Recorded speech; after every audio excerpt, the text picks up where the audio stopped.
agence Dunia Travel Service ako abibu nyamasegi folike ka nyesi aka sango hiji deumo au munu ye danaya takadaka au ka hiji labeni akechugo nyumana nan tara hera la ka segi hera la dumunun kay berebereli kay nam mo be bien fenfena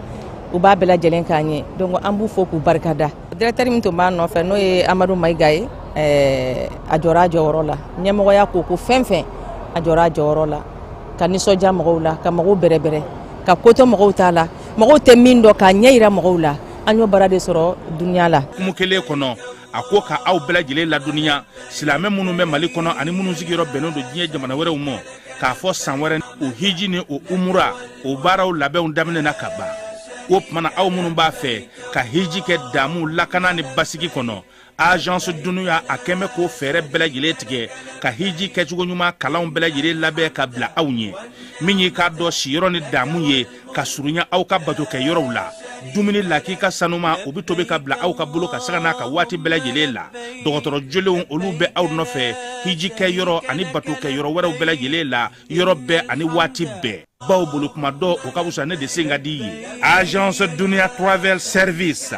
Jenywan kele mimbe au ka hijini au ka humura ke ka nya ale de do o fana ni aw be kuna foni were nyini aye weleli ke 66 71 37 24 70 64 99 71 ni aw be u ka yoro nyini u fle ni hippodrome yere la immeuble station Soma Yafula kulukoro sira dala o fana minyi ka do agence Dunia Travel Service ye kube dugawu ke hijini umura ke chugo nyuma ana musakaw ala ka noya silame bela jele ye innal hamda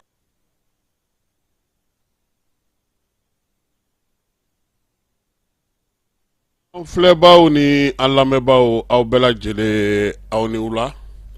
biye kariye janvier kalo alet le duru ye biye samba fla ani mugan ani duru ulada na nganga ibusi ale bisimila nga yano chesa anwe conseil de ministre mingara jumado anyo laydu ta mawye nga moda aw mabi ale ni kiwari awere ana ulu bela jele fo absega famia tugomi ba mancha wale kebado o minena yoro dola ana o kibari audi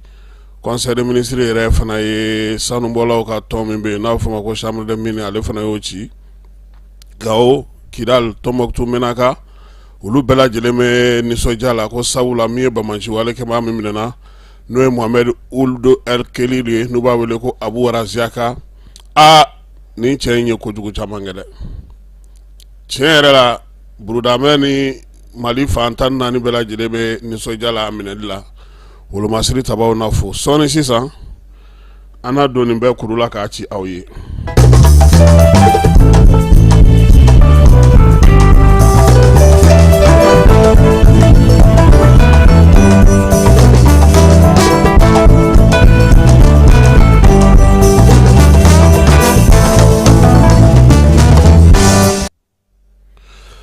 falai faso kanu be ni ngana ke baray do ko angan sigi anga to uluku haklina fo haklina mbe jamana ti ka jamana nyagami ka jamana ferege ka mawbo udabulo ka kanga to kuluko fo ko yulu haklina e ko nga ka onyere ka ndatuku ko ka nsigi ko ka ulufle o flating ya dati ko ayesi ni seriawota aw ko seriawo ayesi e fandan jamana oyi ko sefo etuye ko tsega fo nyina ba yere abanata aw ko alsa ko awteje uluko o ka fanda ya de teche haklina yira obibe nga to fana be minfo atu ko fo angongo bi mume ka ke malikono o de kai o ya an haklina de ango munu mi ka bara ke faso ye anwo sengoroma dondo yasa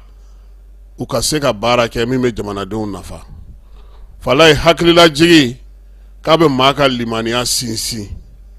ni mawo nyinena Mauritanie jamana kuntigi koro ode nana do fo malila ya kata accord do signé ni burudamo ye kidal wasura anga sura su chaman fagara anga prefo chaman fagara anga dugudon chaman sara ko yasa ko benga sega sinsi o ma bɔ kɔ kan ne ka na anw yɛrɛ ma ɲɔgɔn cɛ yan ka taa Burukinakaw fɛ yen ka taa accord dɔ ɲini ye ka se ka na kalata kɛ e ɲɛna bi ko mun na ko mɔgɔw bɛ ka Mali bonya cɛ ka kuma misikiliko don dɛ u b'a dɔn min b'an ka jamana kɔnɔ de min b'an bolo kɛlɛkɛminɛn na o de la u bɛ k'an bonya n tɛ Ala kama tɛ dɛ Mali kelen de don minnu bɛ k'o baara kɛ fala ye olu bɛ fo de u bɛ waleɲuman dɔn n'i bi yan i ti fɛn caman jateminɛ i ti fɛn caman dɔn nka ne y'i sen ta ka bɔ Mali da fɛ i b'a dɔn ko Mali ye min ye o de la donc bi minnu bɛ ka kɛ o ka ɲi an ko de sisan sa a ye dɔ fara a kan parce que jamanadenw bolo bi ni furancɛla fanga yɛrɛ de tɛ jamanaden fanba bolo ko gɛlɛn bɛ olu tɛ se ka se sɔrɔ fala an b'a fɔ a bɛɛ ka ɲi dɛ nka an ko de an ɲɛ bɛ taabolo min na n'o sinsinna e ɲɛna ko nin waati in na kule minnu bɛ senna ko mun de don n ko maa minnu bɛ jamana nafolo dun fɛɛrɛ de ɲinina ko ka se ka dɔ bɔ olu ka nafolo dunni na digitalisation nana don Mali baarakɛbolo la o de sira fɛ mɔgɔ dɔw bɛ olu lawulili na n'o sira de fɛ e bɛ se k'o bɛɛ kɛ fala ye san 30 fɛn min ferekera a tiɲɛna a ɲagamina a tɛ se ka ɲɛnabɔ k'i bɛ n'o bila cogo kɔrɔ la ko ka se ka kɛ don su n'a dugusajɛ o tuma i bɛ kɛ jinɛmɔrɔ ye wa maaw ka ko dɔw faamu minnu filɛ China nin ye n'a tun kɛcogo ɲɛna olu sigiyɔrɔ tɛ o a ma ɲɛ de u nana ka na sigi a la ka se ka fɛn dɔ sigi sen kan an bɛ se cogo min na ka taga fan dɔ sɔrɔ min bɛ fisaya an yɛrɛ ma kosɛbɛ k'a to an ka jamana yɛrɛ bɛ se ka taa ɲɛ cogo min na nin waati ninnu kɔnɔna na fala ye n'o tɛ sɔrɔdasi kɔni sigiyɔrɔ kɔni tɛ yenfɛla in ye nka n'i y'u ye yen ɲininkali kɛ mun de nana ni nin ye aw de ye fanga ta yan ka Musa Tarawele gɛn ka bɔ fanga la o don ko n ye n kɔrɔkɛ yɛrɛ Buhu Ture ka kuma mɛn n b'a fɔ RPM a ye kuma dɔw fɔ fala ye tan don olu parti politique yɛrɛ ka fɔngɔ ɲɔgɔn kɔ u ka ɲɔgɔn faamubaliya u ka ɲɔgɔn kɔniya u ka ɲɔgɔn juguya o de ye ninnu se yan aw jɛra ka IBK ka fanga kɛ aw bɔr'o la aw ko k'o man ɲi hali sisan u bɔlen nin fana na o tɛ k'a fɔ k'o fana man ɲi de n tɛ k'e to a kɔnɔ na e tun b'a jumɛn kumakan mɛn k'a fɔ ko a donse a bɔse sisan n'i y'a ye u b'a fɔ ko sɛ kan ka taa kan tigɛ yiriju kɔrɔ dɛ a kan ka taa misirida la dɛ o y'a u t'a la de n ta u tun b'a la tuma min na ko min bɛ ka kɛ o tun ko k'o ka ɲi fala an ti maa lamɛn koyi min bɛ senna o ka dɔ fara o kan jamanadenw ko sisan kuran ka dɔ ɲini ka fara a kan fala ye kuranko yɛrɛ la an bɛ énergie mɔgɔw fo an ye kibaruya laban min sɔrɔ énergie la min tun ka d'u ye o ye an bɛɛ lajɛlen dayimu tile 2 min kɛ ngundayi fo an ɲinɛna yɛrɛ n ko Philippe taalen tɛ dugu la wa Philippe de ye kurantigɛla ye énergie la kuran tigɛli n'a nali bɛ Philippe de bolo ne yɛrɛ tun bolo n ko Philippe taalen bɛ sɔrɔ congé la o ko ayi ko Philippe bɛ yan k'a ma taa yɔrɔ si fala ye an ye kibaruya min sɔrɔ ka bɔ énergie la heure 8 kuran bɛ di heure 8 a bɛ tigɛ maaw la heure 16 o de bɛ di mɔgɔw ma a kun ka d'u ye heure 24 ka kɛ nka taji ale kuma ma nɔgɔn dɛ a ye waatinin min k'a la nin ye tan o waatinin o kun kɛkun ye k'a yira maaw la k'a fɔ k'u bɛ se ni taji bɛ yen nka bi jɔn ko ala a musaka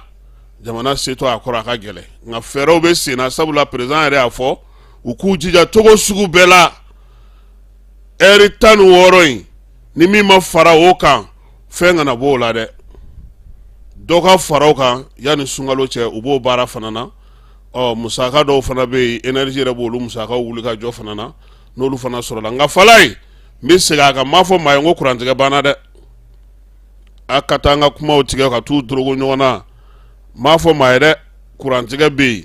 nka dɔ de bɛna bɔ a la n'a dir'i ma heure 8 i bɛ heure 8 wɛrɛ kɛ dibi la a bɛ kɛ ten fo ka taa tile fori donc heure 16 maaw b'o de sɔrɔ tile kelen kɔnɔna na maa minnu yɛrɛ y'a ye fana k'a fɔ k'a fisara tile 2 na olu fana bɛ ka kumaw fɔ ni kɔni tun ye mɔntɔgɔla ye sisan yanni an ka don an ka baabu olu bɛɛ lajɛlen kɔnɔna na wolomasiri tabaw ka ɲɛma n'o ye baro kɛlɛtigi ye ko k'a da bɛɛ lajɛlen tulo kan ko min ye Mahamad Uldu Erkelil n'u b'a wele ko Abu Warakiya dɔw fana y'a yira sa k'a fɔ kɔsa in na ani maa min tun bɛ ɲɔgɔn fɛ n'o ye Abu Ashi n'o ye kɛlɛbolotigi ye banbanci wale ni nijuga wale kɛbaa minnu bɛ cɛncɛn fo ka jamanaw kɔnɔ n'o ye AGS kɔnɔna ye ko maa kofɔlen kɔni wolomasiri tabaw y'o bɔ baara la pewu maa kofɔlen min filɛ nin ye n'o ye Abu Warakiya ye a minɛyɔrɔ la a nɔfɛmaw a kanubaw a ka finitigilakaw ninnu bɛɛ lajɛlen de kɔni bɔra baara la pewu ka tila ka minɛn baden k'o cɛ sɔrɔsi minɛnw na fɛn minnu tun b'u bolo ani bolominɛn wɛrɛw k'olu bɛɛ lajɛlen fana salo tayi hali u ka dugujukɔrɔmugu minnu tun bɛ yen nin kalo in tile 3 wolomasiri tabaw fala u y'a bɛɛ lajɛlen cɛ ka taa n'a ye baro kɛlɛtigi ko k'a da bɛɛ lajɛlen tulo kan wulikajɔ ni cɛsiri min kɛlen filɛ nin ye armée fɛ ko o b'a yira k'a fɔ k'an ka wolomasiri tabaw u ka baara kɛcogo ko a ka ɲi wulikajɔ in u y'a kɛ Burem Amasakara kilomɛtiri 120 o de b'a ni Burem dugukɔnɔna cɛ Gawo marabolo la waleya in ale kɛra ye ni banbanci wale ni juga wale kɛba in maa min do a dɔnnen do koyi sabula an ka service de renseignement mɔgɔ Morokoni n'a ka maaw u sɔmin'a ma yɔrɔ caman u y'a ɲini fo ka taa dɔngɔla kari ka wulikajɔw kɛ ka cɛsiriw kɛ yaasa maa kofɔlen u bɛ se ka nɔbɔ cogo min waati o waati ni kibaruyaw dira k'a fɔ k'a bɛ yɔrɔ min a bɛ polokoto ka taa n'a yɛrɛ ye kaki o ni y'a sɔrɔ k'a fɔ a ye maa caman bɔnɛ a ni na Menakakaw fɛ yen ka maa caman bɔnɛ a ni na min ye Gawokaw fɛ yen min ye ninjuguya ni bamanciya wale a y'o kɛ dugu kɔnɔna sa n'o ye Iwelali ye février kalo san 2018 o senfɛ de sa a ye kuranɛ jeni koyi anw dun ma maa kule k'an b'o kuranɛ jeni na dɛ falaye ni maga kɛra kuranɛ na kuma bɛ caya nka nin ye kuranɛ jeni février kalo san 2018 wolomasiri tabaw n'o ye Morokoni n'a ka maaw ye olu ye sɛgɛsɛgɛli minnu kɛ sa ka kibaruya minnu sɔrɔ falaye maa kofɔlen o b'a yira k'a fɔ ko min ye Abu Uzefa ye a n'o tun bɛ ɲɔgɔn bolo Osama Madalo a n'o tun bɛ ɲɔgɔn bolo ninnu bɛɛ lajɛlen Sadio ye ninnu kɛ repos éternel ye ka ban han Abu Walid Al-Sahraoui ani Abdel Karim Al-Sahraoui Irisa Al-Sahraoui ninnu bɛɛ lajɛlen kibaruyaw sɔrɔla Morokoni ka maaw fɛ k'a ni ninnu bɛɛ lajɛlen kun tɔgɔ bɛ ɲɔgɔn bolo olu bɛ repos éternel la nin waati in na Sadio y'a f'u ye o ko ni min ma marifa bila ko hali n'i taara don dingɛ wo kɔnɔ k'a bɛ t'i sɔrɔ yen a dun y'a f'u ɲɛna dɛ a ye kangari da u ye k'a da u ye ka tila ka segin k'a da u ye baro kɛlɛtigi ko ka wolomasiri tabaw fo falaye wulikajɔ ni baara min kɛra nin ko in senfɛ ka se ka nin maa kofɔlen k'a dɛrɛ ale ma fa dɛ u y'ale dɛrɛ de n'i ka jɛgɛba bɛ maaw bolo i fana b'a ka jɛgɛba dɔ minɛ kɛ anw ka kalifa t'olu bolo wa anw fana b'u ka namimɛ minɛ an n'a lajɛ sisan sa n'o tɛ n'a kun ni ko dɔ kun anw ti a fɛn anw b'a kɛ Abu Uzefa ɲɔgɔnna ye a bɔ k'i jɔ kuma o y'a sɔrɔ a nɔfɛ maa bɛɛ lajɛlen tununnen don a kelen pewu marifa b'a minɛ a te a kɔ la a bɛ taa tɔ ɲɛfɔ repos éternel ye falaye sɛbɛn in fa sirila nin kalo in tile 4 a nɔgɔnin fɛ an ka bɔlɔlɔ siraw fɛ kamalen dɔ bɛ yen u b'a fɔ ma ko Sodi a fana bɛ kibaruyaw caman sɔrɔ a ko armée k'a bɔra ka dagaba de bɔ wolomasiri tabaw k'u bɔra ka dagaba de bɔ Mali a dugu caman de da la jebɔkaw fɛ ko ni maa kofɔlen ko u y'a lakodɔn yen de bamanciya wale ni neguya wale kɛbaaw olu nɔfɛ min ye Abu Warakiya in ye Musaw a tun b'o la waati min na o kun dagayɔrɔ bɛnnen don Gawokaw fɛ yen ma a y'i b'o la ka t'i yɛrɛ sɔrɔ AGS kɔnɔna san 2022 maa kofɔlen Sodi ka kuma na u ye sɔmin ma kuma caman koyi ko nka ko nin ye denbaya min falatɔya jebɔkaw fɛ yen k'a ka ca ni ba n'a si ye ko a ye joli min bɔn funanŋɛniw ni denmisɛnninw ko hali ale yɛrɛ bɛnkɛ n'o ye Anara ye k'o b'a la ko ale tɔgɔ dalen don o min na a n'olu ka kafo maaw caman u ka taabolo a balimakɛ 5 tamakatikaw fɛ yen olu fana bɔnɛna koyi caporal dɔ n'o bɛ armée la kamalen a y'olu bɛɛ lajɛlen bɔnɛ u ni na min ye nin banbanci wale ni juga wale kɛba in ye ko nin y'a san 8 ye a bɛ porokoto gacha maaw la repos éternel maaw y'a sɔrɔ sa o a ti porokoto min kɔni ye a sera o kɛnɛ de kan nin ye wa ko a ye waleya cɛjugu minnu kɛ n'a y'a kɛ ka ban falayi a b'i senfa ka t'i dogo alizerikaw fɛ yen zeyi a y'i senfa yɔrɔ min o taara bɛn Sadio ka maaw ka jɔ kɔnɔna ma nka ye u m'ale fa u y'a minɛ min ye sodi ye ko an ka jamana Mali maliyɛn minnu bɛ Libi maliyɛn minnu bɛ Algérie minnu bɛ Niger minnu bɛ Mali dugu caman na k'olu ye nisɔndiyaba de kɛ surɔ ko ka dugawu donba kɛ wolomasiri tabaw ye ka dugawu donba kɛ Sadio Kamara ye ka dugawu donba kɛ ka kuranɛ kalan yɛrɛ kɛ ko Ala ka Asimi ka fanga sinsin a bolo hali bi a n'a ka minisiri n'a ka baarakɛlaw n'a ka Modibo Konate renseignement maaw ni sɔrɔdasi minnu ye nin wulikajɔ in kɛ ko k'u bɛɛ fo ko san dɛbɛ kɔnɔna falayi barikani ma nin cɛ ɲini kuma tɛ ko k'a minɛ n'a y'a ka ko kuntanw kɛ kuma bɛ waa bɔ a ye a bɛ t'i da Algérie a bɛ tila ka segin ka na tuguni ka na maaw bɔnɛ u ni na nin ye sɛbɛn ye an ye min sɔrɔ bɔlɔlɔ sanfɛ Sodi ale ka fasiri do ka bɔ Facebook ale sanfɛla la maa min do fana a fana lakodɔnnen do maa caman b'a ka kunnafoniw ye k'u ta ka baara kɛ n'u ye anw jagoyalen do sabula walita do an k'a tigi a ka bonya segin a ma a ka waleya kɛlen na maa kofɔlen mun filɛ nin ye falayi a ka minɛli Gawo denmisɛnninw ko k'olu ma deli ka dugawu don kɛ ko la k'u b'a kɛ nin na dɛ Tumutu ani Kidali ni Menaka sifinakaw u ko nin de tun bɛ maa ɲɛnama jeni a ɲɛ tana de tun ye maanifin ye occupation wagati wa n'a y'i minɛ yɔrɔ min ayi bɔnɛ min tɛ min dɔn a b'o de da i kan ko n'o de minɛnen filɛ nin ye armée bolo bi k'olu bɛ Ala de fo k'Ala barikada wa sifin caman u wulilen do k'u jɔ k'u tɛ se ka nin nisɔndiya dogo dɛ k'u bɛna n'a danganamaya de n'an bɔr'o la an bɛna Bamako kɔnɔna na sa an b'a yira bɛɛ la k'a fɔ ko baara ale ta sariyaw siraw fɛ sa min ye décret dɔ tara yaasa ka se ka baara sariya maa minnu bɛ yen n'olu bɛ baara ko ɲɛdɔn kosɛbɛ n'i ye CDD fɔ olu b'o kɔrɔ dɔn o ye contrat à délai déterminé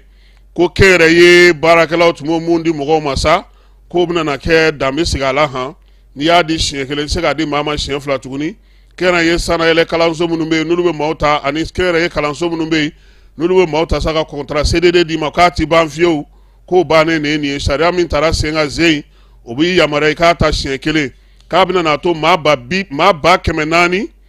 o de bɛna na don baara la mun bɛna na baara yɛrɛ yɛrɛ sɔrɔ a bɛ fɔ o ma ko CDI k'olu de bɛna n'o sɔrɔ Mali kɔnɔna na ni yɛlɛma min kɛlen filɛ nin ye k'a ka fisa kosɛbɛ an ka baarakɛlaw ni baara ɲininaw ni baara yɔrɔdaw la wa fana ko a sɔrɔ ko jamana yɛrɛ bɛna na a nɔ ye a ka sɔrɔtaw la koyi ko sabula ko min ye nin maa 800 ye n'o sera ka don ka ta baara la ka bɔ contrat à délai déterminé na ka kɛ contrat à délai indéterminé ye falayi ko ka fisa kosɛbɛ maa min ye sɛbɛn in fasiri ale yɛrɛ ye inspecteur de travail ye Mokhtar Konate a y'a hakilina di ko sɛbɛnkura min falenen filɛ nin ye ko a ka ɲi ko hali n'o y'a sɔrɔ hali bi baarakɛ sariya kɔnɔna na majɛ dɔw bɛ yen k'olu fana kan ka latile ko nka ko nin kɔni tare k'o kan ka fɔ gouvernement ye ko sabula minnu tun bɛ gouvernement la olu yɛrɛ de tun ta ye baarakɛyɔrɔw ye o privé y'olu ta olu bɛ se k'o kɛ cogo di a tɛ komi n'i ye mɔgɔ ta stage la yan n'a banna i bɛ stage wɛrɛ d'a ma a tɛ fara ɲɔgɔn na o i t'a ko fɔ jamais i t'a ko fɔ a kuma de a fɔ man di de koyi sinon hali n'i taara sɛgɛsɛgɛli kɛ gouvernement yɛrɛ ka baarakɛyɔrɔbaw la mɔgɔw bɛ yen o san 100 ye u bɛ stage la o wa u bɛ mun dɔn bi hali minnu yɛrɛ recruter la olu t'a ɲɛdɔn donc ministre ka wuli k'o fana lajɛ maa tɛ se ka san 5 kɛ yɔrɔ la i tɛ ta baara la i tɛ bila fo ka dabila fana n'an bɔr'o la an kɔni ka damakasi ye nin ye dɛ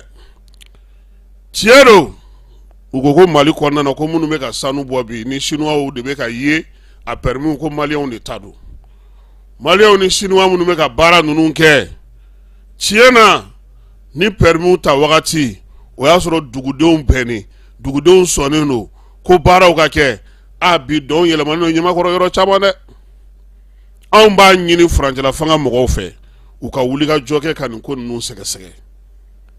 Mali dugu caman Keɲeba Kangaba Yanfoyila dugumisɛn caman ni kɔnɔna na Chinois ka sanubɔ yɔrɔ ninnu dayɛlɛlen n'o ye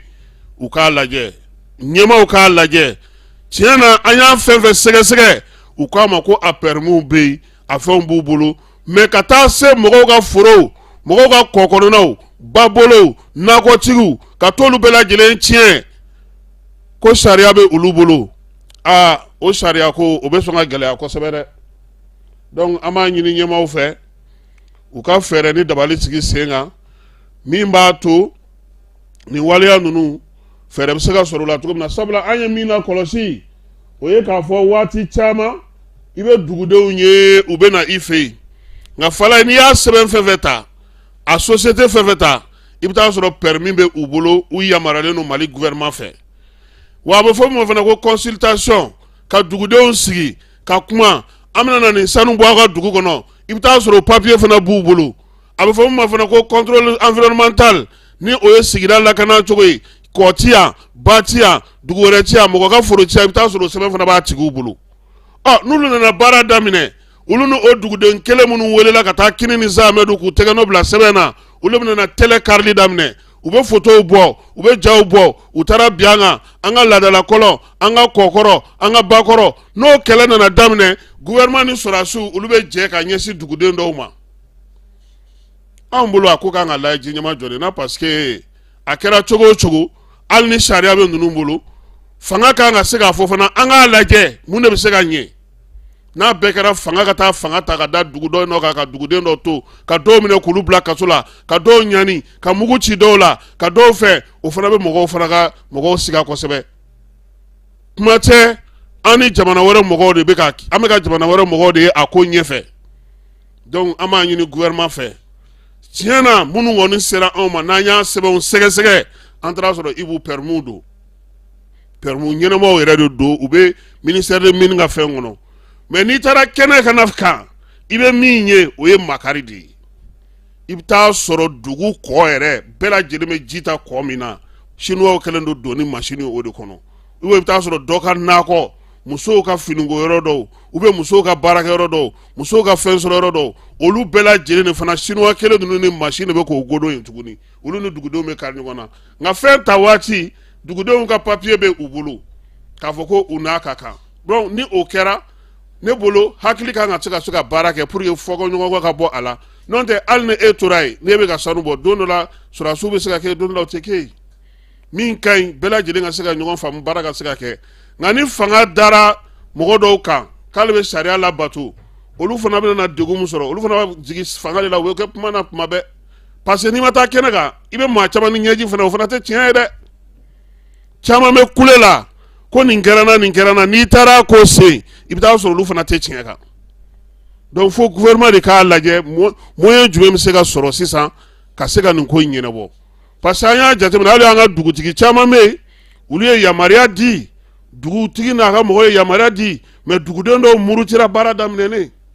o caman b'a la dɔw fana bɔra k'a fɔ ko foro dɔw y'u ta ye ka fɛn bɔ k'a sɔrɔ u ta tɛ olu yɛrɛ intermédiaire ye o fana b'a la foro dɔw fana fɔra wari dɔw fɔra ko k'o du tigiw ma u yɛrɛ jɛra n'a ye contrôle kɛla u ye sɛgɛsɛgɛliw ni fɛn kɛ i bɛ taa sɔrɔ Ibu a ko ka ca voilà a ko ka ca parce que n'i sera kɛnɛ kan ɲɛjitigi ninnu caman ka ɲɛji tɛ tiɲɛ dɛ n t'a fɛ ka yɔrɔ tɔgɔ fɔ sa nka an ye dɔɔnin kuruba ko la sa koyi k'a b'a ka di f'an yɛrɛ tilala ka maloya dɔw la parce que ni e taara sariya ye sariya ye e ye journaliste ye e bɛ baara kɛ ni fan bɛɛ lajɛlen lamɛnni ye n'i ye fanw lamɛn bon olu bɛ pressé k'i ka kuma mais e b'a dɔn i ka baara kan ka i bila i ka min kɛ a ka gɛlɛn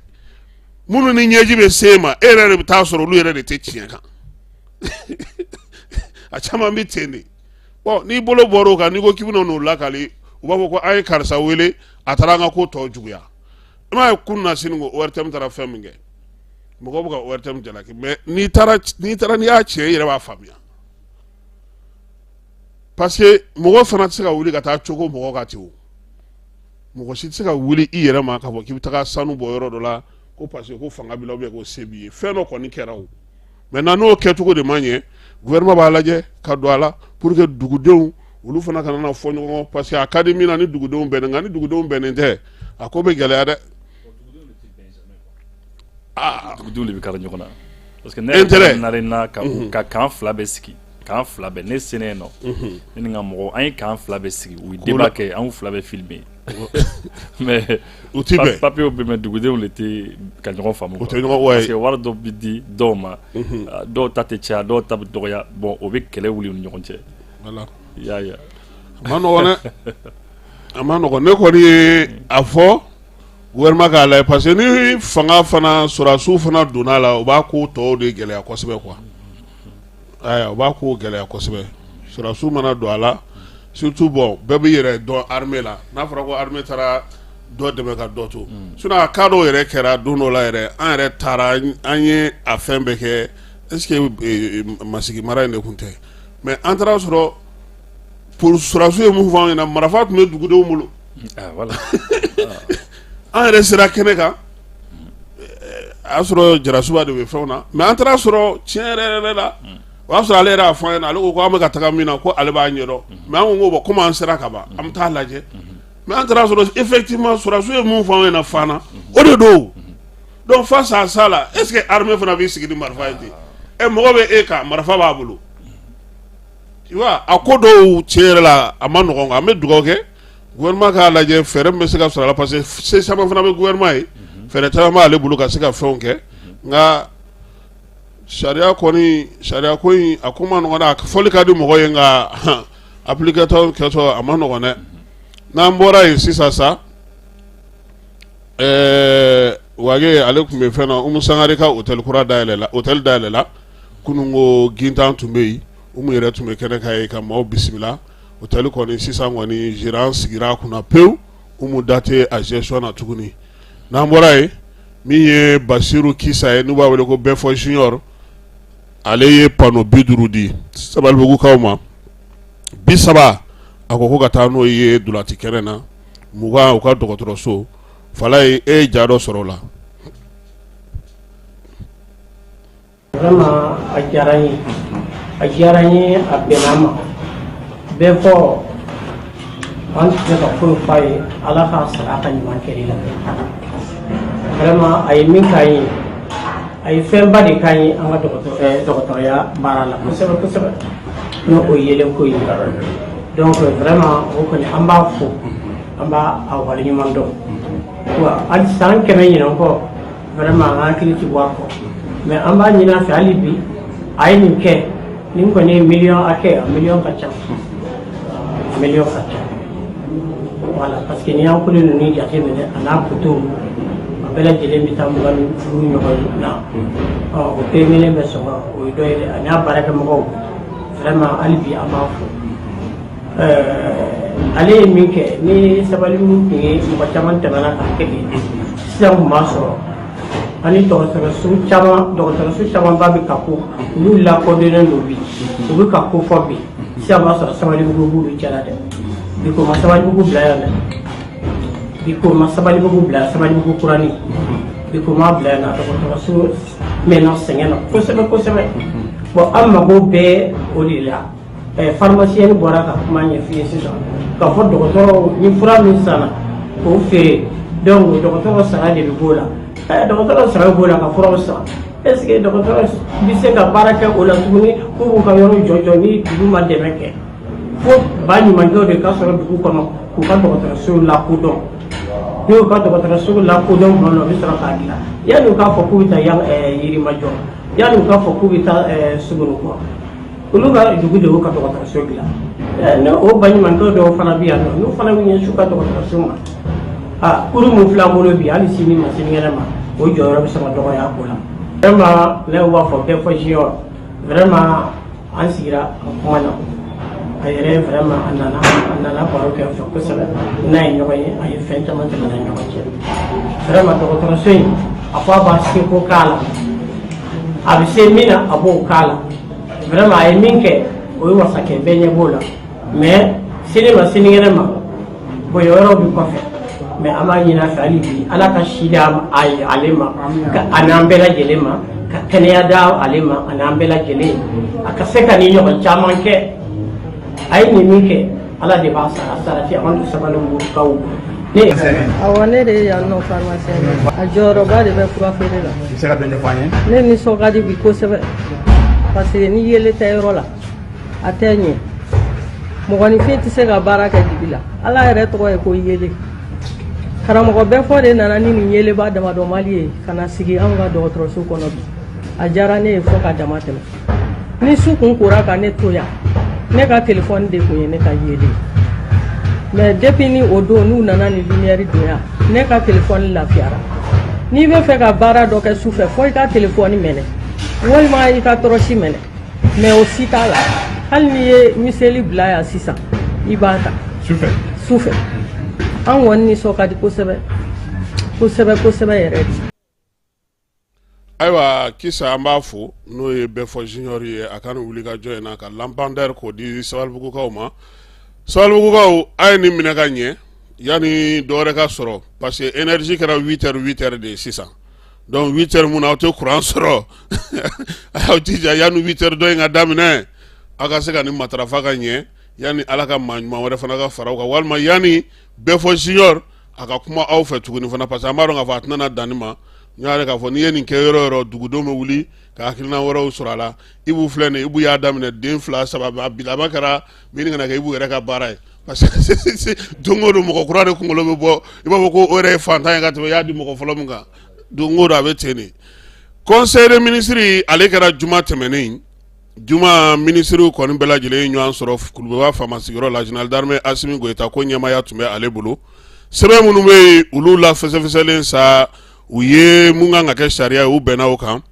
fɛn minnu fana bɛ yen n'o ye jɔyɔrɔ ko ye u ye jɔyɔrɔ di maa dɔw ma ministres kan ka baara mun kɛ n'u kan ka baara mun boloda u y'u da don o bɛɛ lajɛlen na k'o fɛsɛfɛsɛ kibaruya ye tali kɛ fɛn fɔlɔ min na ministre Sanu ni ale y'an ka sɔrɔ ministre ye sa ale kɔni nana ni sariyakisɛ dɔ ye min bɛ sugubulon kofɔ denbugukaw fɛ yen denbugukaw ka dɛrɛ ale kan ka lakurakuraya yanni samiya nata in cɛ a bɛ fɔ min ma sa ko denbugu 4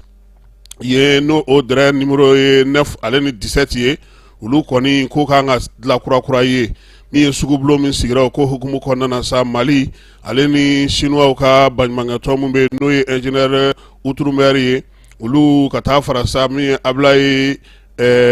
Jawara kan olu de kɔni ye sugubulon in ta sugubulon in a musaka bɛɛ lajɛlen kan ka taa bɛn sefa wari miliyari 5 ani miliyɔn 250 ma baara in kan ka kɛ kalo 16 o kɔnɔna na waati min na samiya tɛ yen u y'a yira sa k'a fɔ ko baara kɔni bɛna daminɛ yaasa nin denbugukaw ka dɛrɛ in ale bɛ se ka dilan cogo min na ka sigi sen kelen kan min ye entreprise générale Mamadu Konate ye ka taa se entreprise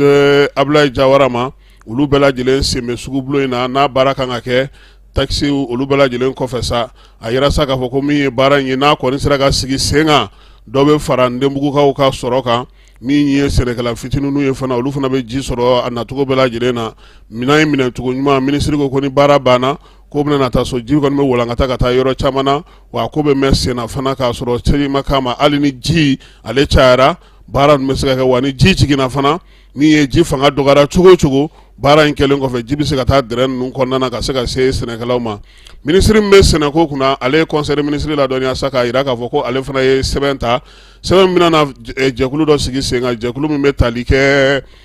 Tumutu ale malo sɛnɛyɔrɔw k'olu don ba la min ye sɛnɛ ye 100 siradala maa 80 de bɛ ale kɛ Mali kɔnɔna na nka n'i ye sɛnɛko taabolo ta k'a lajɛ ministre ko maaw kɔni b'a kɛ u ka denbayaw tɔgɔ la denbaya guwaw fana olu fana ka sɛnɛforow ko man bon kosɛbɛ min na ɲɛnɛma t'olu bolo yaasa sa ka se ka Tumutukaw kɔni ka malo sɛnɛyɔrɔ don ba la kuma tɛ nin waati in na samiyaji bɔlen don cogo min na ministre min bɛ yen ni ale bɛ sɛnɛko kunna sa ale kɔni ye nin sariya sɛbɛn in ta baara in kɛkun ye min ye yɔrɔ in ka don ba la min ye sɛnɛkɛminɛnw ye ka taa se nɔgɔw ma ale ni fɛn fɛn bɛ yen n'o bɛ don sɛnɛ na sa u ka se k'o bɛɛ lajɛlen sɔrɔ ka se ka dɔ fara u ka sɔrɔw kan waleya in kɔni ko a baara bɛna sigi sen kan san 5 kɔnɔna na san 5 in kɔnɔna na kɔni maaw na jisɔngɔ sara daminɛ sabula n'a yɔrɔ dilanna ka ɲɛ a na kɛ office du Niger mangani ye Tumutukaw olu bolo de baaraw fana bɛna sɔrɔ sifinw olu bɛ se ka baara kɛ cogo min conseil des ministres a ye jɔyɔrɔ fana di maaw ma o jɔyɔrɔ ko hukumu kɔnɔna na sa ministre so min bɛ sɔrɔ ko kunna sa ale kɔni ka selili min bɛ yen n'o bɛ kunnafoniw sɛgɛsɛgɛli kɛ wariko ta nasira fɛ Fatumata Aya Danbele n'ale bɛ Solakaw ka sigi la ale ye auditrice ye ale taara ka bila o jɔyɔrɔ in kunna ministre so min bɛ courant ani ji kunna ale ka chef de cabinet o kɛra Amadou Danbele o ye vétérinaire ye chargé de mission o ye Yaya Traoré ale ye journaliste ye ministre so min bɛ muso den ani du kunna ale ka secrétaire général o kɛra Salif Tali ye o ye inspecteur de service économique ye chef de cabinet o kɛra Awa Keta ye ale ye sariyatigi ye chargé de mission sa o ye Aminata Aidara ye ale ka ko bɛɛ lajɛlen bɛnnen don maaw tɔbɔtɔli ma min ye madame Fatumata Sire ale bɛ kango olu ɲɛnabɔ Jingare Ibrahim Mayiga ale ye gestionnaire des ressources humaines ye ka kɛ ministre bɛ baara mun kɛ anu bɛna na baara mun bolo da o hukumu kɔnɔna na premier ministre ale ko a ye conseil ministre maaw bɛɛ lajɛlen ladɔnniya k'u bɛna na jɛrɛ kɛrɛnkɛrɛnnen sigi ka dɔ fara gouvernement ale ka kunnafoni dicogo kan kunnafoni di bilama premier ministre y'a yira sa k'a fɔ ko jamanadenw mago bɛ kunnafoni sanuman na kunnafoni jɛlen min b'a to u bɛ se ka gouvernement yɛrɛ ka taabolo n'a ka nabolo faamuya ko yaasa o ko ka se ka sigi sen kan sa bɛɛ lajɛlen ka gouvernement ka taabolo n'a ka nabolow dɔn kuma tɛ bi terrorisme fana bɛ tali kɛ kibaruya la k'o fana kɛlen don k'an ka jamana o fana an ka jamana ɲɛsinnen don o fana ma kuma tɛ AES jamanaw ko degun b'u kan bi o de la sa olu kɔni bɛna fɛɛrɛ sigi sen kan min ye atelier dɔ ye ka se ka kalan kɛ kalan bɛna tali kɛ gouvernement ale ka kunnafoni dicogo la ko in senfɛ sa min ye gouvernement maaw ye ɲɛfɔli bɛna kɛ olu yɛrɛ fɔlɔ ye kibaruya di nafa kan nin waati in na ale ni an bɛ kɛlɛ min na bi n'o ye kuyaradi yɛrɛ kɛlɛ ye o bɛna na ɲɛfɔ gouvernement maaw ye fɛɛrɛ bɛna na sigi sen kan sa min ye gouvernement baarakɛlaw maa minnu yɛrɛ bɛ kibaruya di kɛ gouvernement tɔgɔ la ani maa bɛ yen n'olu bɛ kunnafoni di an ka jamana kɔnɔ olu ka se ka kɛnɛ sɔrɔ u bɛ ɲɔgɔn lakodɔn yɔrɔ min u bɛ kibaruyaw di ɲɔgɔn ma yɔrɔ min na k'o bɛna fana sigi sen kan lajɛ in sen fɛ o fana tɛmɛnen kɔ ka bɔ yen sa gouvernement yɛrɛ ka kibaruya dicogo ɲuman ka se ka kɛ bɛn ni kelenya kɔnɔna na bɛɛ lajɛlen ka se k'a sɔrɔ waati kɛrɛnkɛrɛnnenw na premier ministre ko a bɛna na k'o ye min ye atelier in ye a ko a bɛ kɛ ka kɛ ni jamanakuntigi ka laɲini ye laɲini min ni a y'o k'ale fɛ a ka fanga tali waati ministre min bɛ dugujukɔrɔ nafako kunna sa ale ko chambre des mines n'o ye sanubɔlaw olu ka tɔgɔla soba ye ko min kun sigira sen kan sa k'a bɛ conseil des ministres ladɔnniya k'a fɔ k'o cira koyi ko sabula chambre des mines a sigira sen kan san 2000 utukalo tile 8 san 2018 a sigikun ba yɛrɛ ye min ye sa min ye sanubɔla minnu bɛ kɛnyɛrɛye tigilamaw la ani maa falen minnu b'olu kɔnɔna na maa minnu fana bɛ yen n'olu ye sanubɔlabaw ye olu ka se ka hakilinaw di ka se ka dɔ fara jamana ale ka sɔrɔ k'a ko kɔnɔna na san 2010 min ye sanubɔso in ye ale sigira sen kan an ka jamana kɔnɔna na bɛɛ lajɛlen b'a dɔn k'a fɔ sa k'u ka bureauba yɛrɛ o kɔni sigira maa 7 de tun b'o kɔnɔ o kɛra san 2010 o kɔni a yɛrɛ la sa k'olu maa 7 k'olu ka san 5 de kɛ o san 5 baara bannen ka bɛn san 2016 ma ko bureau kura ma se ka sigi koyi min ye bureau kɔrɔ ye ale de tora ye sa kudayi dayimu kayimu ministre min tun bɛ dugujukɔrɔ nafako kunna o ye mɔnɔbɔ d'u ma mars kalo tile 15 san 2016 k'o kɛlen kɔfɛ sa baara minnu kɔni ka fara chambre des mines na a bisi basara bi na sa ministre ko ale ye sɛgɛsɛgɛli kɛ ka wuli ka jɔ kɛ min ye chambre des mines yɛrɛ ye a jɔyɔrɔ ye mun ye a bɛ mun nafa ɲɛ mun ni mun baara b'a bolo a yɛrɛ fangaw ye jumɛn ye a bɛ se ka mun kɛ bi a tɛ se ka mun kɛ ko kɔfɛ sa k'olu kɔni u y'a boloda k'a fɔ ko min ye chambre des mines ye ale yɛrɛ k'u bɛ fɛ ka bureau kura sigi a kunna nka u ko n'u bɛ bureau kura sigi ka maakɔrɔ ninnu to yen k'a tɛ se ka kɛ ka ɲɛ o la sa ministre ko olu ye fɛɛrɛ ni dabali tigɛ sa ka bɛɛ lajɛlen ɲininka ko kura o ɲininkaliw de kɔfɛ sa a fɔra ko ka bureau in yɛrɛ bɔ yen koyi maa ka sigi minnu bɛna na kalata labɛn ani ka chambre des mines sɛbɛnkuraw dilan sɛbɛn min bɛ bɛn nin waati ko n'a cogo ye kuma tɛ mali yɛrɛ ye code minier kura sɔrɔ cogo min na o jɔyɔrɔ bɛ se ka bonya cogo min na min ye collège transitoire ko bɛna na sigi sen kan nka bureau kɔrɔ min tun bɛ yen kabini san 2010 u ye dɔ kɛ u ka fo k'olu ka taa ministre min bɛ baara ni baaradege kunna an ka jamana kɔnɔ k'ale tun bɛ Sikasokaw fɛ yen baara ni baaradege kɛnyɛrɛye ni faso ta olu ka kalanta o tun bɛ yen san 2024 san 2025 o baaraw kɛra Sikasokaw fɛ yen ministre ko sa ko décembre kalo tile 27 k'u y'o kɛ Sikasokaw fɛ yen o kalanta in senfɛ sa Sikaso yɛrɛ maa bɛ yen sa n'o ye maa falenw ye olu bɛɛ lajɛlen nana kɛnɛ kan tɔnjɛkulu minnu bɛ yen ni kalanso b'u bolo n'o ye bololabaara kalanso ye olu bɛɛ lajɛlen nana maa minnu fana bɛ faso ka musakaw sɔrɔ ka se ka nin baara ninnu kɛ marabolo kɔnɔna na k'olu caman fana tun bɛ kɛnɛ kan ka fara ale yɛrɛ ministre an nakakɔrɔ baarakɛlaw bɛɛ lajɛlen kan u y'a yira sa ko baara kɔni dayɛlɛli la sa dugudenw tɔnw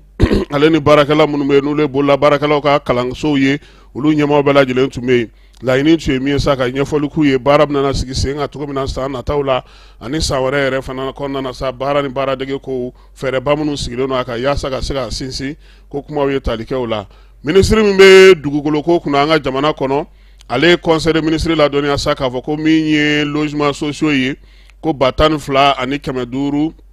ni 66 ko o bɛ Bamakɔ kɔnɔna na bɛn mun kɛra ka sa ko k'a lajɛ o bɛ se cogo min na ka di maaw ma o wulikajɔ de kɔnɔna na sa min ye office malien de l'habitat ye ale kɔni ye 1000 ani 200 ale y'o bila wantere la sugu la ni maa min bɛ se k'o ta ko kɔni daminɛna sa k'a kɛ ni maa min kɔni ni bɛ se k'i sen don a la juillet kalo tile 8 ka taa bila août kalo tile 9 na sa k'u ye maa 1000 ni 900 ani 47 olu de kɔni nana sa k'u bɛ so ninnu nɔfɛ so sugu jumɛnw don so minnu b'a la sa n'a b'a fɔ olu ma sa ko F3 o ye 600 ni 70 ye 1223 o ye F4 ye min ye F5 ye o tun ye 41 ye commission ale min sigira sen kan sa ale kɔni ye sɛbɛn minnu sɔrɔ sa o ye sɛbɛn 1521 ye olu maaw kɔni sugandira sa ko so in bɛ se ka di olu ma o so bɛna na di cogo di sa min ye maa minnu ye laɲini kɛ n'o ye maa 800 ani 54 ye n'o ye F3 maaw ye ko olu bɛ se ka dɔ sɔrɔ a la 1000 ani 14 olu ye F4 ye min ye 22 demande 22 olu ye F5 ye ko bɛ taa yɛrɛ sɔrɔ sa maa 1000 ani 978 na olu de kɔni bɛna se ka so sɔrɔ so ninnu bɛɛ lajɛlen kɔni sa F3 olu bɛ a la olu ye 761 ye min ye 1000 ani 167 o ye F4 ye 50 o ye F5 ye olu bɛɛ lajɛlen kɔni ko u bɛna di maaw ma dicogo fɔlɔw bɛna kɛ min ye 800 ani 58 olu bɛna di janvier kalo tile 10 ɲinan san kɔnɔna na 400 ani 78 olu bɛna di mars kalo kɔnɔna na san 2025 min ye sabanan ye sa o bɛna kɛ 600 ani 18 ye o bɛ di juillet kalo ale kɔnɔna na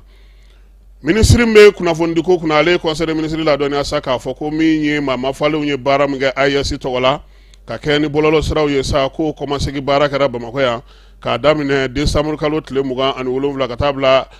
a 29 na ko senfɛ sa u ye atelier ba min sigi sen kan atelier in kɔni ye fɛɛrɛ kɛ sa fɛɛrɛ min na sa AES yɛrɛ bɛ se ka kunnafoni diw kɛ baara minnu kɛra sa n'o o ye bugunatigɛ min bɛna sigi bɔlɔlɔ siraw kan k'u bɛ baara kɛ n'o y'u ka jateminɛkɛlaw ye u y'olu yira o fana kɔfɛ sa min ye logo ye n'o ye AES logo ye k'u y'o yira télévision so o sigili sen kan bɔlɔlɔ sanfɛ k'u y'o fana baara kɛ ka taa se kunnafonidi yɛrɛ bɛ se ka kɛ cogo min na AES tɔgɔ la fɛɛrɛ ka sigi sen kan radio ni télévision so k'o fana ka sigi sen kan ko nin baara ninnu bɛɛ lajɛlen kɔmasegi kɛra jamanakuntigi ye télévision so kɔni k'u sera k'o sigi sen kan AES logo ko jamanakuntigiw ye o sugandili baara kɛ o fana kɔfɛ sa ko min ye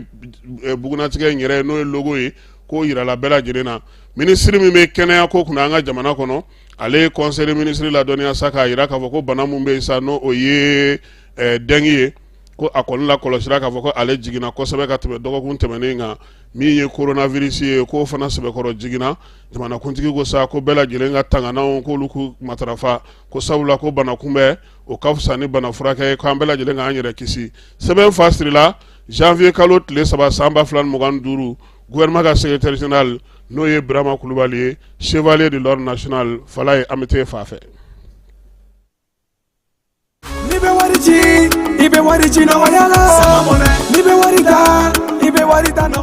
Sama mɔnɛ bi maliyɛnw jɔrɔna ko n'u hamina ko dɔn o de la sama mɔnɛ ma fɛn fara a ka wari cili musakaw kan wa a ka nɔgɔn ni Mali wari ci siraw bɛɛ ye a ma da aw ma dɛ sama mɔnɛ bi dɔ fara aw de kunna wari kan ni wari bonisi ye awɔ ni wari bonisi ye kɔni aw ka sanni kɛ ni sama mɔnɛ application ye aw bɛ wari sɔrɔ aw ka compte bonisi la k'a daminɛ crédit la abonnement télé fo ka taa se courant ni ji sarali ma aw bɛ bonisi sɔrɔ nin bɛɛ la n'a ka bonisi buguna dɔrɔn aw bɛ se k'a yɛlɛma aw ka sama mɔnɛ compte la ka sanni wɛrɛ kɛ n'a ye walima ka taa wari jɛbɔ an ka lasigiden dɔ fɛ yen aw ye mɔnɛ bɔ aw yɛrɛ la a k'a si filɛ sisan ni sama mɔnɛ application téléchargeli ye Play Store walima App Store kan ka sɔrɔ k'aw tɔgɔ sɛbɛn ni sama mɔnɛ ye aw de kunna wari bɛ augmenter. Sama mɔnɛ i yɛrɛ ta. Awɔ i yɛrɛ ta ni i yɛrɛ ta ye. Ka bɛn ni baaraw kɛcogo ɲuman sabatili ye Société Énergie du Mali ale bɛna mise à jour kɛ a ka compteur papier Isako bɛɛ lajɛlen na don n'a nataw la. Nin fɛɛrɛ kura min filɛ nin ye a dabɔkun ye ka se ka jigiya to ye ani baara kɛcogo ɲuman k'o sabati ani maa minnu bɛ baara kɛ courant na olu ni ɲɔgɔn cɛ. Nin compteur baaraw bɛna kɛ ka bɛn ni octobre kalo tile 16 ye san 2024 b'a fɔ kɛɲɔgɔn bɛɛ lajɛlen ye a bɛna code 3 de sɔrɔ chiffre 20 na ta o ta n'o kɛra aw fɛ nka a tɛna kɛ kelen ye bilen. Nin baara in hukumu kɔnɔna la ka se ka kɛ a ka ɲa kɔdu ninnu u bɛ da ɲɔgɔn kan cogo min na o de filɛ nin fɔlɔ i b'o don compteur bɛ sɔn o la i bɛ sɔrɔ ka filanan tugu o la compteur bɛ sɔn o la i bɛ sɔrɔ ka sabanan n'o y'a laban ye k'o tugu o la compteur bɛ sɔn o la. EDM SA ko b'o kɛ ɲɔgɔn bɛɛ lajɛlen na dɔnniya nin baara kura min filɛ nin ye sago tɛ se ka kɛ a kunna baara hukumu kɔnɔna la n'o y'a sɔrɔ kɔdi minnu salen don aw bolo n'a ma la baara fɔlɔ a y'u la baara ka compteur la yanni nin mise à jour cɛ. N'a ye gɛlɛya sɔrɔ walima n'a mago bɛ kunnafoni dafalan na k'u b'a da u ka kɛɲɔgɔn bɛɛ lajɛlen kulo kan a y'an ka centre d'appel wele min ye 36 077 walima a ka taa an ka agence dɔ la kelen na.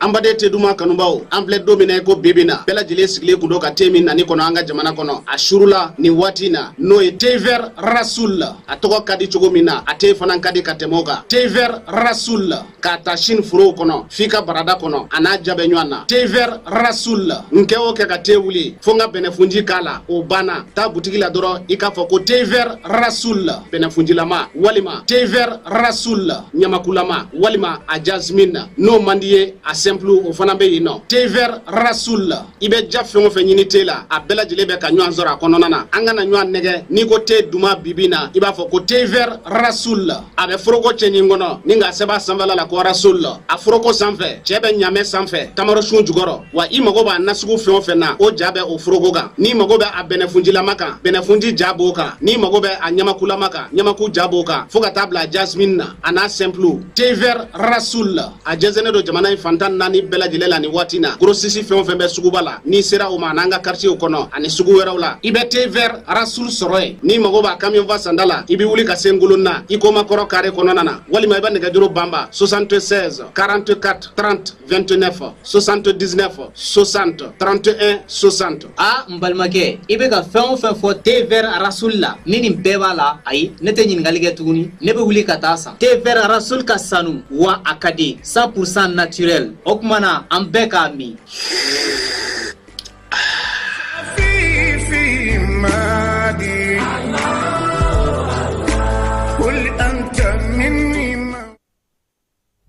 Ayiwa n'Ala sɔnna a ma sini an ka kibaruya tɔ mun bɛ tali kɛ général de division Abulayi Mayiga ale taara maa minnu tun taara kalan na Marokokaw fɛ yen olu maa 300 kɔni ka sɛbɛnw dir'u ma o kɛnɛ kan sini an na dɔ f'o la min ye pasteur Michel ye ale fana ye vidéo ci an ma bi sɔgɔmada in na k'a ye yafa deli Mali silamɛw bɛɛ fɛ an yɛrɛ terikɛ fana n'o ye Abulayi Koyita ye ale fana ye vocal dɔ ci k'a yira na k'an ka ɲɛfɔli kɛ mɔgɔw ye parce que mɔgɔw binna a kan fɛn caman fɔra mɔgɔw t'a dɔn mun kɛra donc an b'olu kɔni bɛɛ bila sini na ani kibaruya min bɛ yen woro bɛ ka sɛnɛ Mali la han woro bɛ ka sɛnɛ Joyi la u y'a ja ci a ma sini an bɛ nin bɛɛ lajɛlen yira mɔgɔw la mɔgɔw k'a faamuya parce que a sɛnɛyɔrɔ bɛ yen a tigi ye avocat kɛ a ye jabibi kɛ a ye fɛn fɛn bɛ sɛnɛ Côte d'Ivoire a y'a bɛɛ testé a y'a bɛɛ kɛ Joyi la a y'a bɛɛ kɛ Joyi la donc a ye woro ci ka na a ko u bɛ k'a tɔ kɛ n'Ala sɔnna a ma sini ani fana ji bɛ ka tiɲɛni ba min kɛ Tɔnbɔkutu mara la ji taara se fo Bamara Mawudekaw fan fɛ olu fana ka kɔ dɔ tun bɛ yen ɲinan ye a san 100 ye ji tɛ don kɔ in kɔnɔ ba fa kojugu ji taara jigin kɔ in kɔnɔ donc u bɛ fɛ sa u ka kɔ kɔrɔ min bɛ yen ni kɔgɔji tɛmɛsira kɔrɔ don u bɛ fɛ ji in ka don o kɔnɔ u b'o dingɛ sen na pour que ka se k'u dɛmɛ u bɛ se cogo min na ka ji la na yanni ji ka taa Tumutukaw sɛgɛn a sigiyɔrɔ bɛ olu fɛ yen donc u yɛrɛ bɛ ka senu bolo ye bamaramaw de u yɛrɛ bɛ ka parce que a fana kɛra cercle ye sisan bamaramaw de kɛra cercle ye donc olu baaraw sini n'Ala sɔnna ma muru yira mɔgɔ la Ibu an b'i fo an ye dɔɔnin ta i ka waati la hali n'a sɔrɔ an kɔnna ka don an ye dɔɔnin ta i ka waati la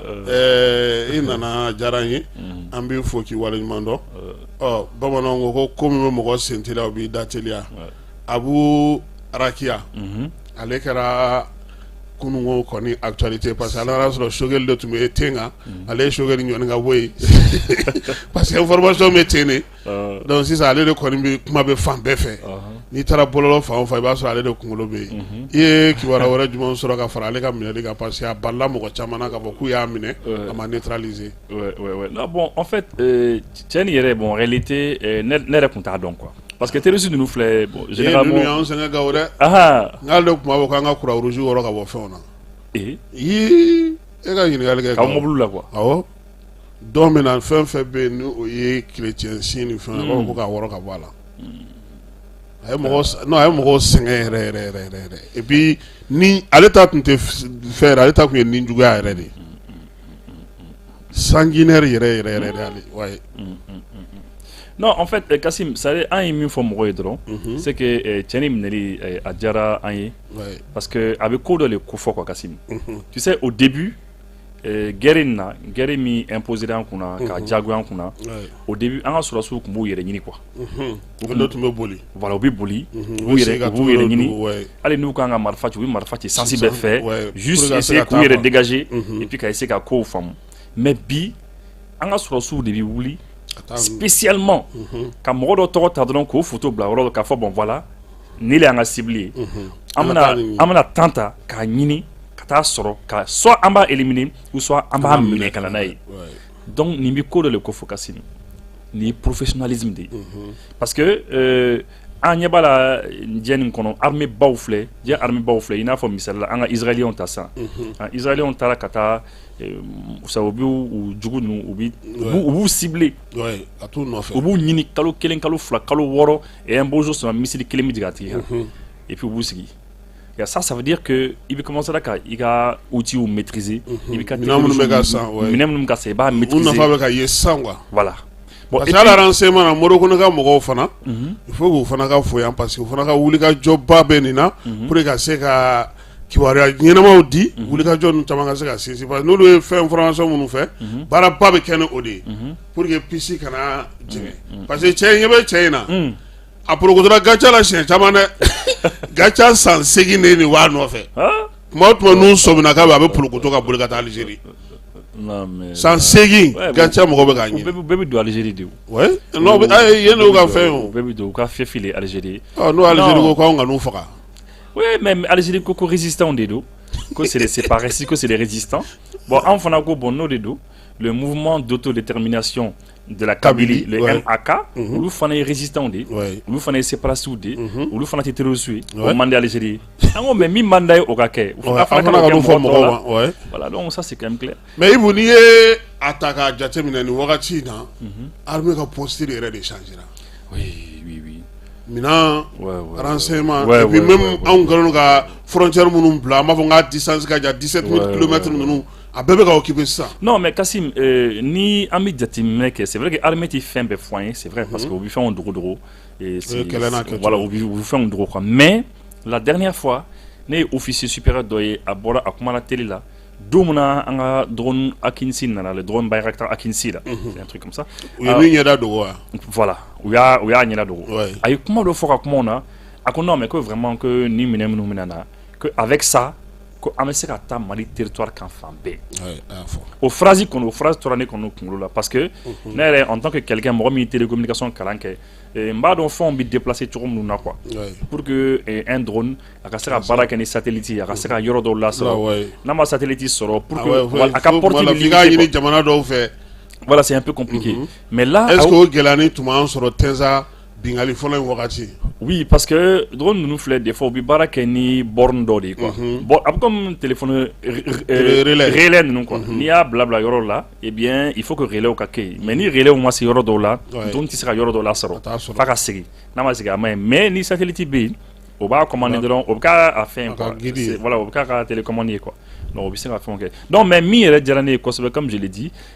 armée comme il y a fɔ cogo min na armée ka technique bɛ ka changer c'est-à-dire en fait il t'y opération ba sugu dɔ ye de grosse envergure mais i bɛ se k'a ye c'est des opérations très fines opérations très ciblées waaw lawle mun kama u bɛ wuli dɔrɔn u bɛ taa pap u bɛ éliminer dɔrɔn et puis mais la dernière fois an y'a ye Tezawaten an si kun segin tɛ n'a ye mɔgɔ yɛrɛ kun ko quand Tezawaten c'est fini qu'est-ce qui s'est passé mun de kɛra voilà ka segin ka na fɔ Tesalit a ye mɔgɔw fɛn dɔɔni bon mɔgɔw kun ma faamuyali sɔrɔ ko la mais fɛn y'a fɔ Solo y'a fɔ ko olu kun ka baaraw la c'est vrai ko Tezawaten kun t'olu ka mission d'opération na ko mais k'a kɔlɔsilen don avec le vecteur aérien a wagati la mɔgɔ caman a kuma kosɛbɛ non mais Kassim a waati yɛrɛ ne ye émission spéciale dɔ k'a la pour ka o yɔrɔ ɲɛfɔ mɔgɔ ye quoi parce que souvent population fana ka pression fana bɛ se ka armée ka programme changer parce que ni population ye pression kɛ fo ka se niveau dɔ la parce que olu b'u ka wasa nɔfɛ fɛn dɔ la voilà k'a yira k'a fɔ k'u bɛ yen ko Mali bɛ fan bɛɛ fɛ voilà bon olu ka objectif kun tɛ ka taa Tezawaten minɛ o olu ka programme b'u bolo ka ban u ka calendrier b'u bolo u b'u ka baaraw la u kan ka min kɛ o b'o dɔn bon maintenant donc population nana pression kɛ mais munna tɛ taa Tezawaten a ye taa yen nɔ ko non laissez nous faire an kan ka taa min kɛ le 27 juillet an ka mɔgɔ minnu fatura an m'an toujours récupérer certes mais an min kɛ an b'a dɔn mais kɔsani na bɛɛ lajɛlen ayi u y'u ciblé ce qui fait que a zone yɛrɛ kɔnɔna na maintenant ninnu bɛ sanfɛla dɔrɔn de filɛ u bɛ sanfɛla filɛ ne ko mais sanfɛla filɛ t'a ɲɛ ye o parce que hali n'i filɛli kɛ sanfɛ i tɛ se ka ye o i tɛ se ka ye o ale bɛ distance min na o y'a sɔrɔ c'est trop tard non i tɛ se ka ye o ayiwa an y'a ye fana k'a fɔ ko san yɛlɛmana an bɛ ka taa san kura la jamanakuntigi ye laseli kɛ laseli yɛrɛ la n'i y'a ta k'a jateminɛ ɲinan san kɛra seko ni dɔnko san ye an ka jamana kɔnɔ a y'a da don an ka o don baabu la n'o ye kuranko ye dɔ bɛ nana fara o kan sɔrɔdasiw fana n'an ka confédération baara min bɛ sen na nin wagati in na e yɛrɛ ye mun tɔmɔ discours in kɔnɔna na ka fara ne ka nin fɔlen ninnu kan voilà en tout cas donc n bɛna se ka teliya parce que ni point caman t'a la a kumana inondation kan d'abord a ka discours 14 minutes 39 secondes 40 secondes donc an y'a ye u bɛɛ ka discours kɛra discours surmaninw de quoi c'est des discours militaires c'est rapide temps perdu tɛ quoi ale o capitaine Ibrahim ninnu bɛɛ quoi pratiquement an y'a ye donc bon a ye tasibila kɛ parce que inondation en 2024 o ye tiɲɛniba kɛ donc ji taara ni mɔgɔ caman ka fɛnw ye an yɛrɛ hakili bɛ muso dɔ la an balaka dɔ la bila yen nɔ ale tun ye vidéo kɛ ka kule ko président Goïta k'ale dɛmɛ k'ale ka so c'était à Bla n'est-ce pas k'ale ka fɛnw bɛ ka taa bon maintenant a kumana sur la consolidation de la souveraineté ko vraiment ko an bɛ phase min na sisan ko an bɛ ka an ka yɛrɛmahɔrɔnya ni k'an bɛ ka sinsin quoi ka sinsin donc ça c'est important parce que je pense que au de y'a to an sera ka 2025 bila fin kɔnɔna na quoi culture voilà culture sinon ni panique ni fɛnw kun b'a bila sécurité d'abord donc vraiment kumana o kan et puis ko vaste opération spéciale militaire bɛ yen voilà, il y a de grandes opérations militaires au fond et qu'il a donné le cas de Tezawaten. Tezawaten ko bela djene ouye un groupe armé terroriste éliminé ko be ouye et c'était très bien ciblé. Bon comme il y a photo année 2025 année de la culture hein en second on a donc et puis en a série en cours là et ça c'est important. Et puis avec Haminimi le retour des services sociaux de base.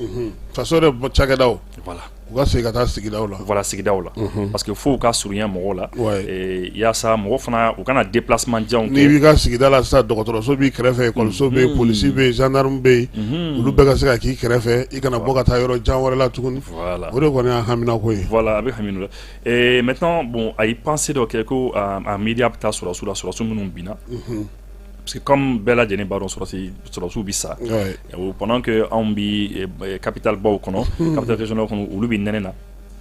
na kɛnɛmana la u bi si kɛnɛma de donc toujours ça c'est important c'est pour que mɔgɔw k'a dɔn k'a fɔ ko an ka sɔrɔsiw u kan ka fɔ quoi hali tile fana nɛnɛ min yɛrɛ bɛ Bamako bɛɛ lajɛlen ɲɛ b'o nɛnɛ na mais waati kelen na sɔrɔsiw bɛ kɛnɛma u bi si kɛnɛma donc mɔgɔw kan ka miiri quoi k'a fɔ ko jamana ni c'est-à-dire il faut bɛ lafiya la wagati min na dɔ fana bɛ degun na an ka concentrer jamana ni fɛn kan a kumana o kan effectivement a kumana lutte contre la corruption yurugu kɛlɛ k'an ɲɛ bi ko cour d'assises min kɛra et puis ko o don k'a ye Végal reçoit le vérificateur général k'a o reçoit ani Oakley mɔgɔw k'a u bɛɛ reçoit bon k'a baaraw bɛ sen na k'a tɛ dabila ko c'est côté mais i b'a dɔn ko hali bi Ibu o fɛn in de la i b'a ye k'a fɔ ko jamana caman bɛ yen fɛn dɔw bɛ yen a kun ka d'u ye ka to k'a fɔ jamana in ma mais n'u ye an ka sɔrɔ baara kɛcogo lajɛ ani dunko juguya ni yuruguyurugu kɛlɛli ani mara yɛrɛ kɛcogo faso ka cakɛdaw la o kɛlen ka mɔgɔ caman ta tukɔrɔ parce que hali olu yɛrɛ sɔnna minnu ye k'u ye fanga ta kalata de senfɛ ou bien u ye fɛn kɛ olu ma se ka bɔr gouvernance ni lutte contre la corruption fɛn minnu sigi ani ka jamana sɔrɔ ka don a da fɛ o bɛ ka jamana mɔgɔ lakɔlɔsilikɛla caman fana bɛ k'i sigi k'o lajɛ olu bɛ ka nimisiwasa u tɛna se ka bɔ k'a fɔ sa mais a b'a to ko caman kuru bɛ cu kɔnɔ quoi. Non mais Kasimo de don confiance bɛ na n t'a dɔn ni hakili b'a la sen dɔ la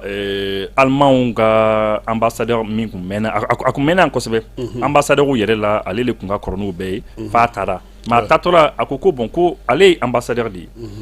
ko ale ye kuma dɔ fɔ c'est vrai kuma min digira maliyɛnw na mais ko u ka hakɛ to ko ka yafa ale ma voilà ko u ka yafa ale ma mais ko ale ye ambassadeur de ye ko ni Allemand min ko k'a bɛna investissement kɛ Mali kɔnɔ yan ko n'u yi nana ale fɛ k'ale ɲininka k'ale ko ale ka hakilinata fɔ mais ko ale tɛna se k'a fɔ k'u ka na ko parce que ko n'i nana n'i ka miliyari i ka miliyɔn kana don jamana kɔnɔ ko n'a dunna foyi tɛ bɔ a la bon ko c'est pas bon alors que ni lorsque le président même su ni tile a bɛ k'a fɔ yuruguyurugu an b'a kɛlɛ an bɛ nin kɛlɛ an bɛ nin kɛlɛ c'est vrai dɔw bɛna fɔ oui bon c'est vrai a bɛɛ m'a kɛlɛ c'est vrai a bɛɛ tɛ se ka kɛlɛ yɔrɔnin kelen a bɛɛ tɛ se ka kɛlɛ yɔrɔnin kelen mais ce qui est sûr en tout cas a ko bɛ sen na parce que mɔgɔ caman ka mɔgɔw minɛna bɛɛ lajɛlen b'o dɔn et puis vraiment voilà. et puis u b'a dɔn ko yuruguyurugu la mɔgɔ bɛ ɲinɛ min kɔ ne bɛ to ka mɔgɔ hakili lajigin min na a CNT Kester colonel major Nunu Dabitaw o bɛ kaso la assemblée nationale président kɔrɔ o bɛ kaso la CNT politique baarakɛla ŋanamaba Mamadu Jaraso a bɛ kaso la mɔgɔ joli joli bɛ bi général Kunda colonel Kunda sɔrɔdasi ɲɛmɔgɔ Kunda k'olu bɛ kaso la dunko juguya ni yuruguyurugu la donc est ce que ni tulonkɛ don o bɛɛ bɛ se ka kɛ tulonkɛ ye donc fo mɔgɔw k'a lajɛ k'a dɔn k'a faamuya k'a fɔ baara min bɛ sen na a ma nɔgɔn c'est ninnu nana jamana sɔrɔ situation dɔ de la c'est à dire fɛnw kun bɛ ɲini ka kɛ comme ça n'i ye yan di Ibu ma Ibu ta don f'a fɔ ko Ibu ka baarakɛyɔrɔ tellement Ibu mɛnna ye donc fɛn fɛn bɛ hali ni mɔgɔ minnu taara ka na u bɛna fɔ ko ouais c'est vrai Ibu si ka bureau yɔrɔ fanfɛla ye bon a kɛra comme ça an ka fɔlɔ jagokɛlabaw ka sow bɛ cogo min b'u bolo u ka butigiw n'u ka magasinw b'u bolo cogo min na anw ka baarakɛyɔrɔ bɛ ɲini ka na kɛ ten n'o dun kɛra o dunko juguya n'o yuruguyurugu bɛ daminɛ dugu ma fo sanfɛ de bɛɛ b'a dɔn min bɛ sen na ye bon ni mɔgɔ min nana k'i b'i ɲɛsin o ma o de la i m'a ye an ka jagokɛla caman ye ji kɛ budɔn na ka taa politiki caman mɔgɔ caman ta o de don parce que sɛbɛnw ni fɛn minnu bɛ yen sɛgɛsɛgɛli minnu bɛ sen na jamana kɔnɔ bi o de bɛ ka mɔgɔw dɔw siran bon n'i ko k'i bɛ taga n'o ye i bi kɔni b'i labɛn ni kɛlɛ sugu bɛɛ de kama ani kuma sugu bɛɛ ani don o don mɔgɔw ka bila i la e ma cɛ si bɛ ka jɛ a ma nɔgɔ o Ibu a ma nɔgɔ dɛ a si bɛ ka jɛ c'est pas facile non c'est pas facile non a ma nɔgɔ fo mɔgɔw ka u senkɔrɔma don dɔ de k'u dɛmɛ u ka nin baara ninnu na parce que ni aw bɛ fɛ sa aw ka lafiya aw ka courant sɔrɔ aw ka ji sɔrɔ minnu bɛ ka aw kumaniya ma u ninnu ɲɛsinnen don o de ma bi aw yɛrɛ bɛ mɔgɔ caman b'a fɔ ko vraiment n'i y'a mɛn ka sɔrɔdasiw dɛmɛ parce que olu bɛ se ka fɛn dɔ kɛ kala mana ta mɔgɔ min i tɛ se k'a kɛ donc pour que o ka ɲɛ ni nin ko ninnu bɛ sen na mɔgɔ jamanadenw fana kan ka u yɛrɛ y'a kɛlɛw kɔnɔ kuma tɛ jɛkulu caman kun b'an fɛ minnu b'a fɔ an ka yuruguyurugu kɛlɛ ɲɛnajɛ taa caman na tuguni. Ah oui, c'est vrai, hein, c'est vrai. Caman tunu na, ou bien olu ta kun ye dala fɔli dɔrɔn de. Caman tunu olu bɛ ka fɔ an ka yuruguyurugu kɛlɛ zon bɛ yan fɛ, u bɛ yan papier b'an fɛnw b'an bolo nin bɛ yan nin bɛ yan. A caman tɛ ka kuma tuguni. Non, c'est vrai. Ni n'o kuma wagati ye o. U kan ka wuli k'u jɔ sisan de ka cɛsiri kɛ ka se k'a yira mɔgɔw la. An yɛrɛ dɔgɔnin dɔw tun bɛ yen fɛn dɔ tun b'a bolo ko observatoire ka yɔrɔw sɛgɛsɛgɛ ta. N t'a dɔn ko Basiru wa mun de Basiru Kulubali. Ah oui. Voilà, Basiru Jabate. Voilà, o tun b'u bolo dɔw fana tun bɛ yen ko payer ce que vous consommez. Olu bɛɛ tun ne y'olu wuli wagati ye ne bolo. Non, c'est vrai kana dɛmɛ kɛ quoi. Voilà, parce que aw ye fɛn minnu fɔ ou bien ko juru min bɛ Mali la juru tɛ fɛnw tɛ u wuli dɛsɛ développement ni fɛn ninnu wagati minnu tun bɛ yen. N'u de y'u wuli wagati ye ne bolo u man ka sunɔgɔ sisan ou bien u ka nafolo tun bɛ bɔ minnu fɛ olu fana tun bɛ dumuni kɛ de. Mais ce qui est sûr, en tout cas, il y a un détail de qu'on qui est important. Il faut qu'il y ait effectivement pour que Akadon a fort que Karsa noye là ou bien non et ça c'est important parce que souvent il y a des gens qui voilà vous plaignez au roi comme Mali voilà mɔgɔ caman b'a fɔ ko Mali kɔnɔ dɔrɔn ko ni mɔgɔ minɛna ko maliyɛnw b'a tigila mɔgɔ accuser directement k'a fɔ k'i nɔ yɛrɛ la directement voilà c'est un peu présomption d'innocence voilà ou bien quoi c'est un peu comme l'irrégularité du vérificateur général voilà au premier voilà parce que nous va voir ça on en a déjà contrôlé 20 milliards tununa maintenant ni jani nana ni 500 millions yi u b'o fɔ maintenant irrégularité o tɛ ɲɛfɔli ko la voilà mun de don non fo ka ɲɛfɔli voilà mun de don a bɛ ka mun fɔ mun de don a bɛ tali kɛ mun ni mun na fo fana ka kɛ a la non fo ka ɲɛfɔli kɛ parce que n bɛ exemple di ma sisan irrégularité ninnu na donc ne delila ka cas dɔw ye hôpital ba dɔw ka docteur professeur ba dɔw kun minɛna sen dɔ la bon vérificateur général ko irrégularité yɛrɛ u ka baaraw la donc c'est comme ni wari dɔ kɔni bɛ ka wariw jɛ il y a un problème voilà mais a kun fɔr'olu ɲɛna fana o waati fana na k'u ka wari ninnu orienté ka kɛ groupe la quoi parce que kurantigɛ nana caya covid waati fana kun bɛ yen et donc u k'a don groupe ni taji ni fɛnw na pour que mɔgɔw centre kana jɔ hôpital kana jɔ masque oxygène minnu bɛ u si kana jɔ donc wari dɔw bɛ se ka taa o la mais après ça kɔfɛ a wari bɛ tila ka segin bon donc du coup mais après lorsque u bɛɛ wulila pôle économique la u taara u y'u ɲɛfɔliw di dɔrɔn u y'u bila u ko non ko d'accord k'u y'a faamu voilà o caman kɛ quoi soutien au secteur privé, comment le secteur privé quand voilà, au 200 à 350 milliards de francs CFA qu'on nous injecté, il y a pour qu'essayer qu'on demain. Comment la BNDA ni tellement quand jamana dono lula. Voilà, ko jamana ka fait voilà sur Boyanou là, il y a BNDA c'est 77% et tellement à 56%. Il y a ko jamana qui est actionnaire majoritaire. Comment il y a un mot de blâme, mais jamana fana ka hack topoto euro là. Ah oui, c'est ça. Parce que jamana c'est ka kɛ niɔrɔbatigi o dɔrɔn tɛ maa mun bɛ jamana yɛrɛ ka hakɛw matarafa ni ka baarakɛlaw bila baara la parce que n'i ka pourcentage ka bon yɔrɔ la o fana ye degunba de an ka jamana kɔnɔ n'u taara ne ni keba ɲɔgɔnna dɔ bila ye don o don an teriw bɛ don an kan a ma nɔgɔn dɛ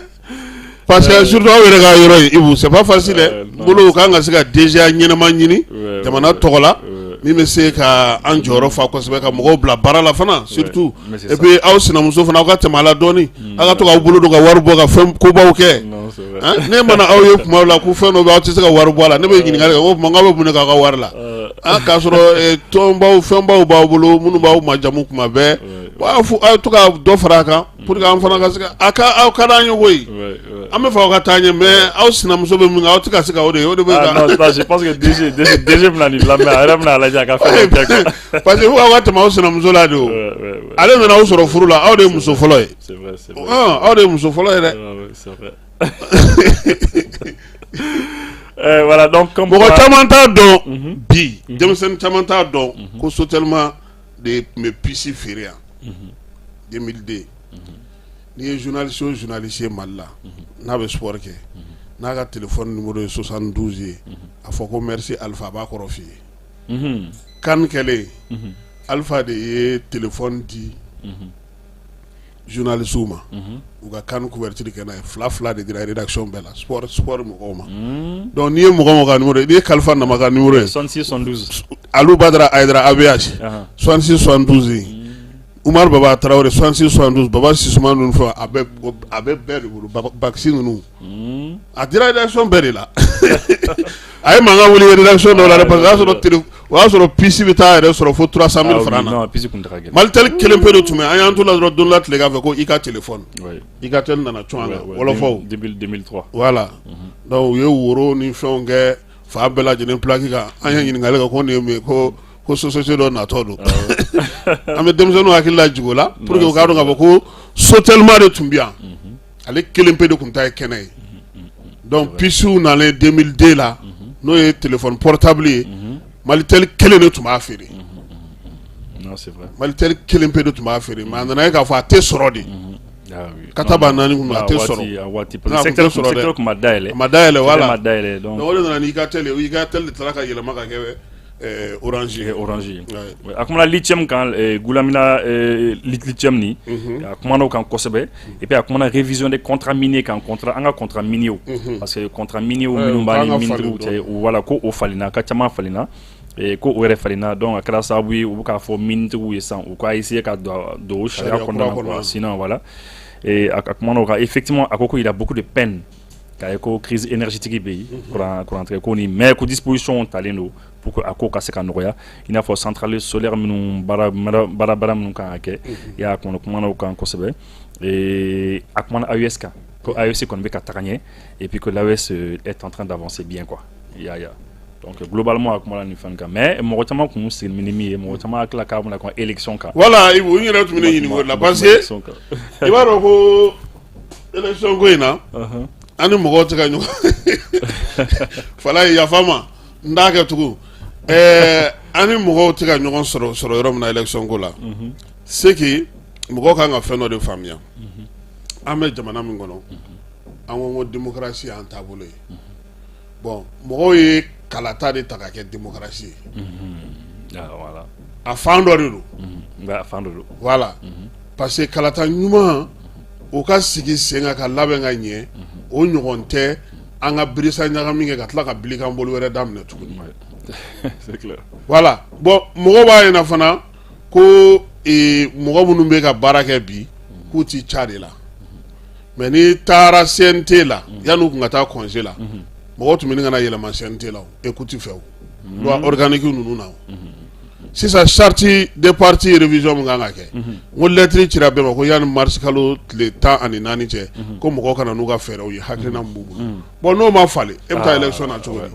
di kalata yɛrɛ bɛ kɛ ni sɛbɛn min ye ni mankan kɛra la ni fo CEDEAO nana yan 2018 k'an kana élection kɛ n'o ye fichier électoral ye n ko o maakuraw kan ka na o kan a y'a fɔ minnu ma ko nouveau majeurs olu kan ka na o kan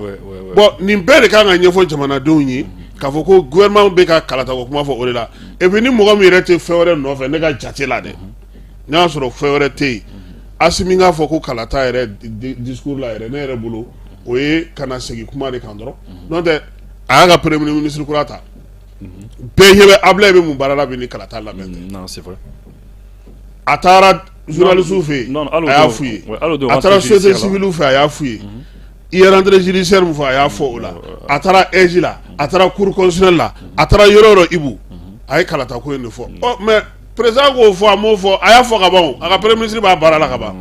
ne bolo mɔgɔw man ka jigin a la mais politique mɔgɔw bɛ min fɛ ko ni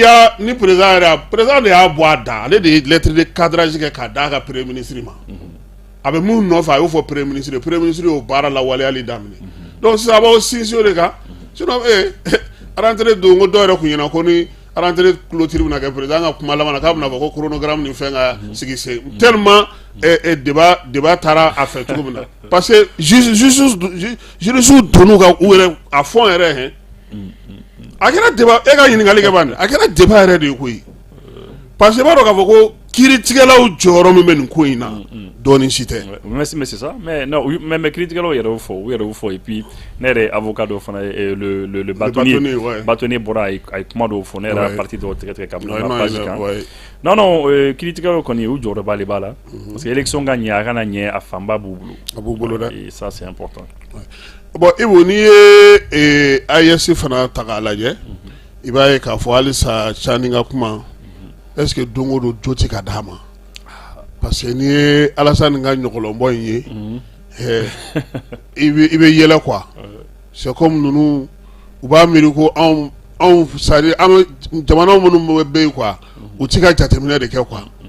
sinon président Kuturu tɛ se ka bɔ télé la k'a fɔ k'a b'aw jalaki k'a sɔrɔ daluya t'a bolo mais bi san daminɛ in na e yɛrɛ bolo AES ka laɲini belebelebaw kan ka kɛ mun ye ka kɛɲɛ a ka jamanadenw ka laɲiniw ma kuma tɛ jamanadenw yɛrɛ jɔyɔrɔ kan ka bonya ko in na kosɛbɛ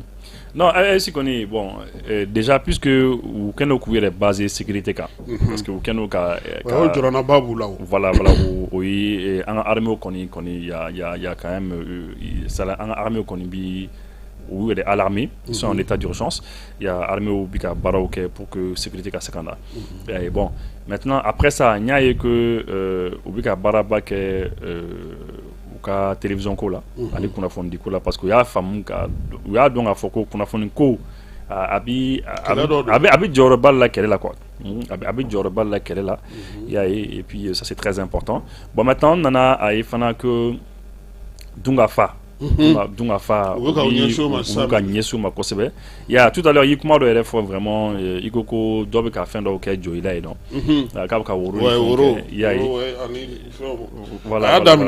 voilà bon même au Burkina Faso hein parce que il y a le capitaine allez connaît ko allez ka café non café que sur le plan agriculture un café que avocat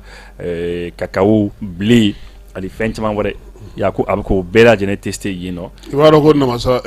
logo foro umusangare be ko de bi yanfoila logo yere logo ah bon madame nena ça na amena ta tigela la tibe parce que mundo baray amega min fo ko baray fala fe ibu ala jamana in songoy ala mali sonne ni ɲɛmɔgɔw sera ka fɛn dɔw faamuya ministre ka kuma na o don a ko mɔgɔ 80 kɛmɛ sirada la 80 de bɛ sɛnɛ na Mali kɔnɔ n'i y'o jate minɛ non ça veut dire que bon ale ko yɔrɔ min ye mɔgɔ fɛ a ko u b'a kɛ k'u ka denbaya de balo bon o 80 n'o bɔra denbaya baloli la sisan c'est comme olu bɛ sɛnɛ kɛ k'u yɛrɛ balo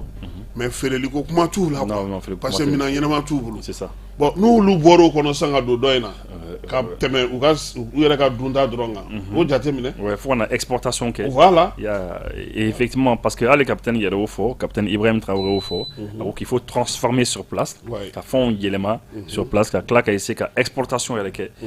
et puis que a bɛ fɛ ka ko bɛ kɛ pour limiter l'importation fɛn minnu bɔ kɔfɛ ka na ka ko bɛ kɛ pour dɔ ka se ka bɔ o la et effectivement et puis ale yɛrɛ nana kuma sur l'élevage kuma élevage fana u ka baara ba le fana kɛ élevage la u ka projet o élevage ko ta fanfɛla bagan mara ko ta fanfɛla la et puis k'u ka système dɔ fana sigi sen kan pour l'alimentation du bétail et puis du poisson c'est-à-dire an ka baganw a balo quoi parce que bagan ninnu fana ka dumuni ko ye problème kasi parce que an ka jamanaw kɔnɔna na ni baganw ka dumuni tɛ yen dɔrɔn ça c'est un problème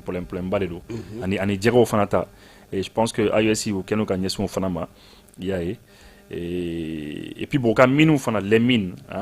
olu fana yen nɔ Burkina nɔ fana minnu fana u ka baara ba le k'a kan et puis u yɛrɛ bɛ ka moyen dɔw yɛrɛ sɔrɔ minnu ka kɛ sababu ye o tun ti sanu bɔgɔ minnu yɛrɛ jate o tun bɛ min yɛrɛ fili u bɛ k'o bɛɛ récupérer san pour ka lingot d'or ni fɛnw yɛrɛ kɛ vraiment u bɛ ka baara k'o kan ani siraw o kumana siraw fana AEC kɔnɔna na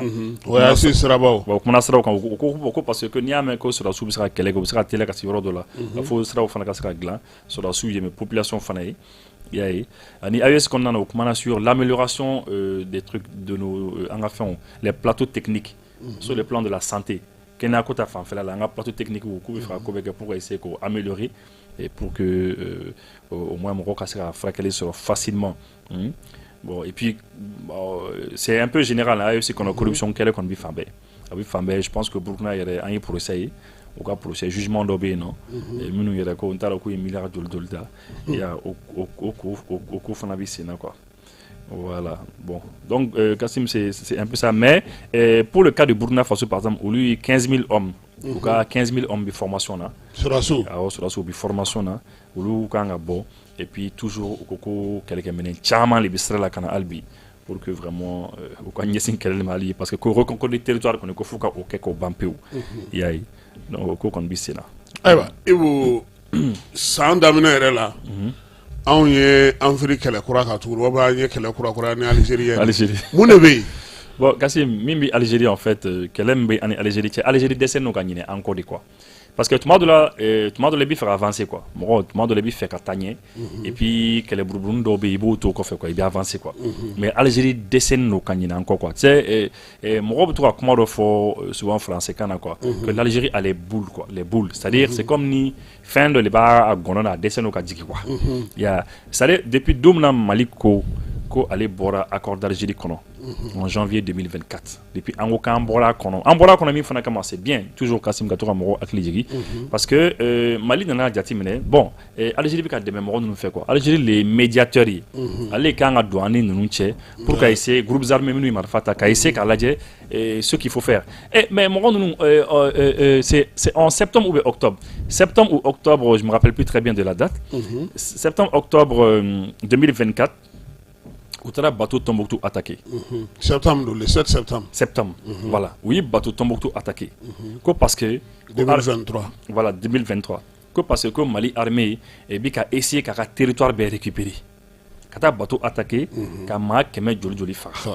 plusieurs centaines de personnes. Bon, Algérie, c'est nous. Algérie, il y a Algérie, et Algérie continue à démettre ou quoi. Bon, depuis que 7 septembre seulement, bon, en janvier, on a eu Algérie, nous avons une complicité là quoi. C'est pour ça que janvier, on a un symbole accord d'Algérie là, quand c'est la Tourni. Bon, depuis on a l'Algérie, quand on a Jamala Bisson clan, qu'on a mis faire qu'on est forcé ni faire un tour là, car là-bas. Que ça va amener la partition des pays et puis à un moment donné quoi communiquer avec kono et où il y a koko anga ko guerre civile bi songa wulambara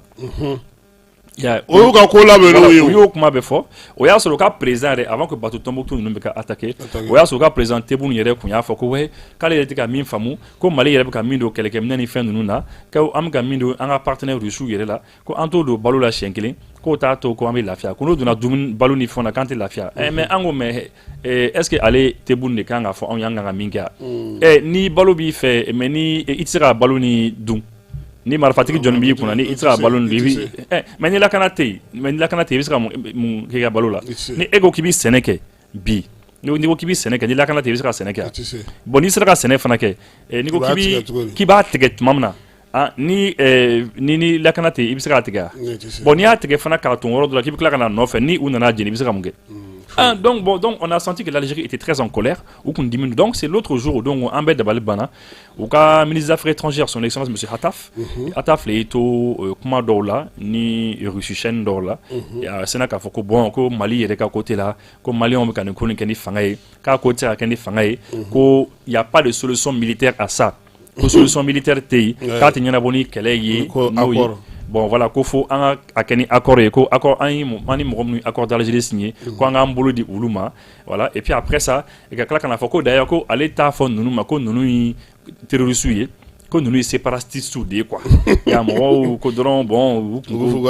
voilà oui fait dron voilà quoi il m'a on dron sur dron ko dron allez vous négliger ça que voilà alors quand on bou fana fait et puis amna claque asuma bon donc ayo au comment faut et puis à claque faut mais ko domunana ya ko domina amna négocier ni mo nonu ya et puis que au donc Algérie levina i yere bla médiation négociateur fena qu'est-ce que comment ñonté ba o kuma fo ba ma ko fana missile blakata lettre ci da donc ka communiquer kalon ka singa blakata ou dimino au communiquer là bon depuis qu'on est au fort ou ka mo do réagir là mais officiellement comme parce que en depuis que Maroc ya saban voilà ou ko Maroc yo ga media la ne yara fo ko robin voilà ko Maroc on est lettre sebe ko lettre min kala Mali journal là ko nana ko Maroc on est assez ko parce que yo ga media crédible da a fo a do ne ko ka fait su ga revue ne yara fo ko robin dibi wallahi wo si ngonu ntigara ona sa parce que les français autre tout fana comme mingana nous fana bo le kana quoi c'est comme ni en niveau tana quoi on peut pas réfléchir yaé beaucoup aller non ko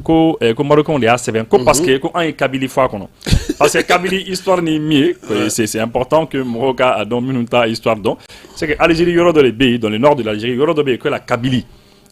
bon ou fana ou le kubuka indépendance des faits voilà et oui mouvement le c'est un mouvement MAK le mouvement d'autodétermination de la Kabylie et ça ou fana bi ou bien c'est ka bon ka fin de OK et donc maintenant marocain on koko bon ou qu'on dit au Maroc est terroriste quoi ou que Maroc indépendance des faits et c'est tout à bala quoi bon maintenant Algérie comme Maroc on kana au bo ou da ko terroriste de un point entrée bon on fana ko mais ni terroriste de ça et on fana bara on fana kenu ka minu ke terroriste parce que beaucoup la population fort beaucoup mo fara eh bien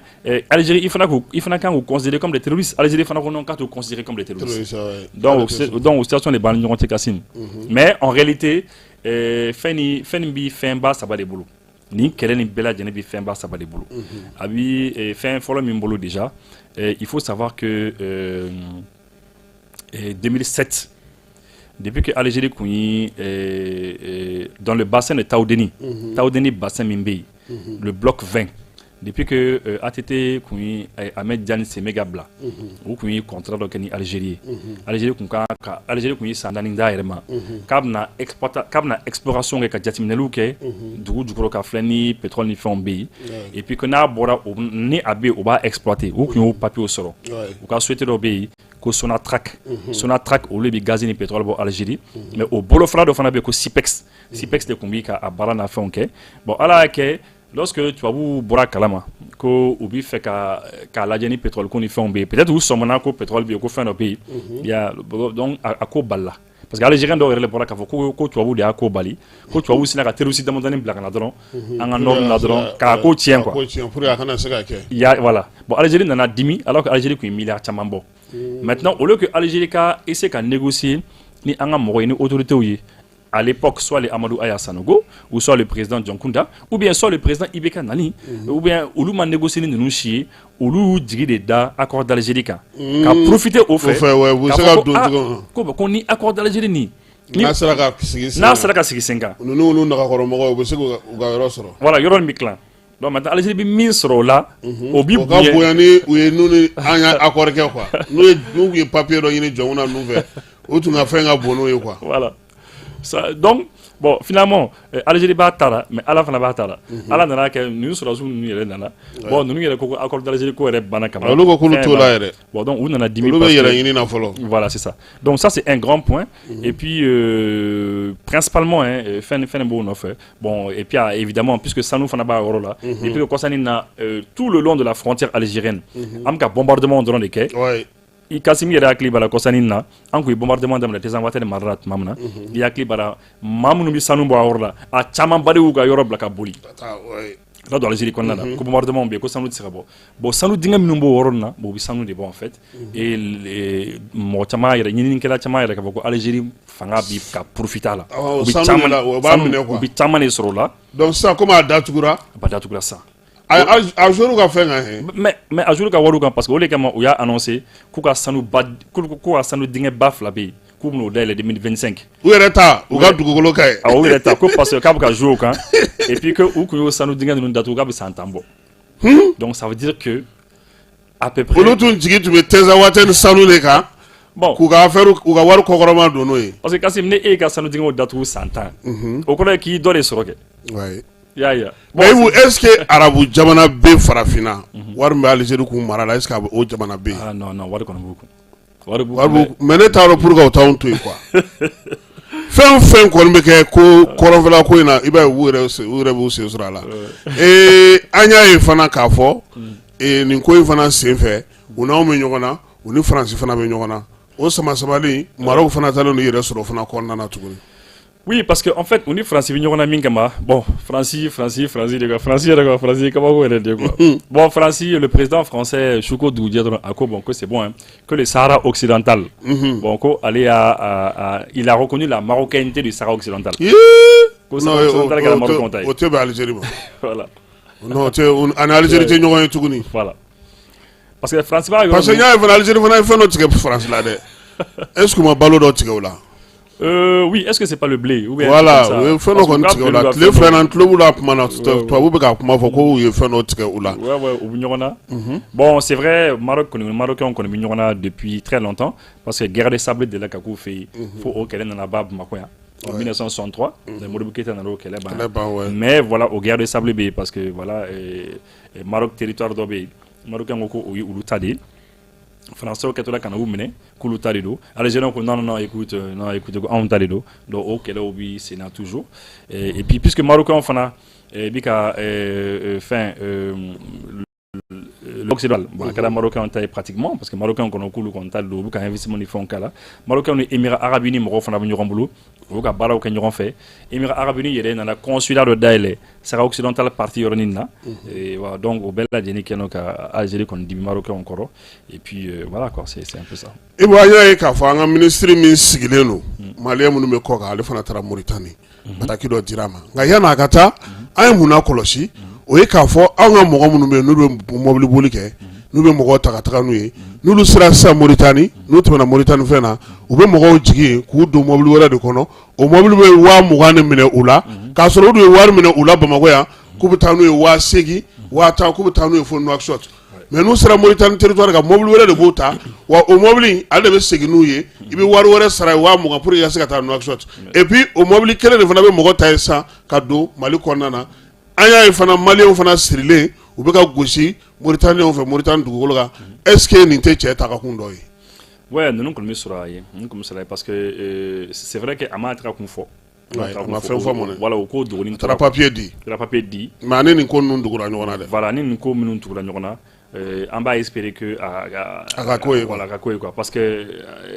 aller ministre mbi occupé Mali on a Mali minnu koka bon ni gɛlɛya min b'u kan ni y'a ye k'a taara yen nɔ a kɔni bɛna taa kuma o domaine de la par rapport à ça forcément a bɛ taa kuma ça bɛ taa min kɛ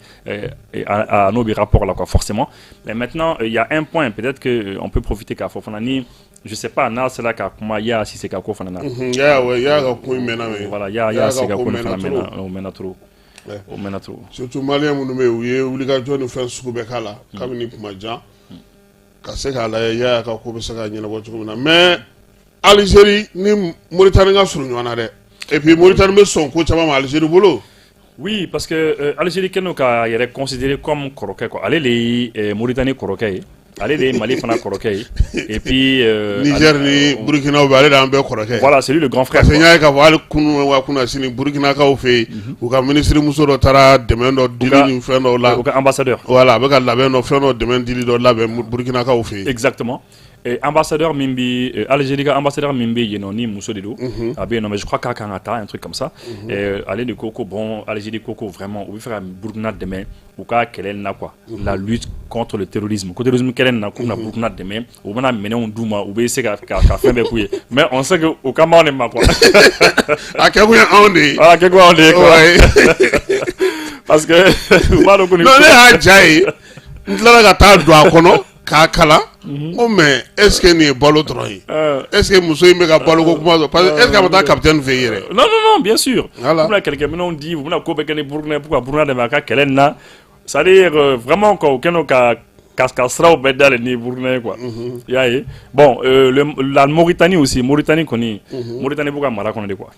Mauritanie pourquoi Maroc il n'a faut waati dɔ kun kɛra Sénégal kun kɛra ka Gambie minɛ cogo min na quoi. Ɛrɛ b'a dɔn Gambie Sénégal dɔgɔnin ne wa. A dɔgɔnin don ni fɛn bi Gambie bon Sénégal de bi fɛnw kɛ quoi. Donc Mauritanie fana ka influence Marocains fana bu disons enfin Algériens bu influence kosɛbɛ et puis u de kun ko bɛna zone franche dɔ kɛ ka zone ba dɔ kɛ a yɔrɔ ninnu na.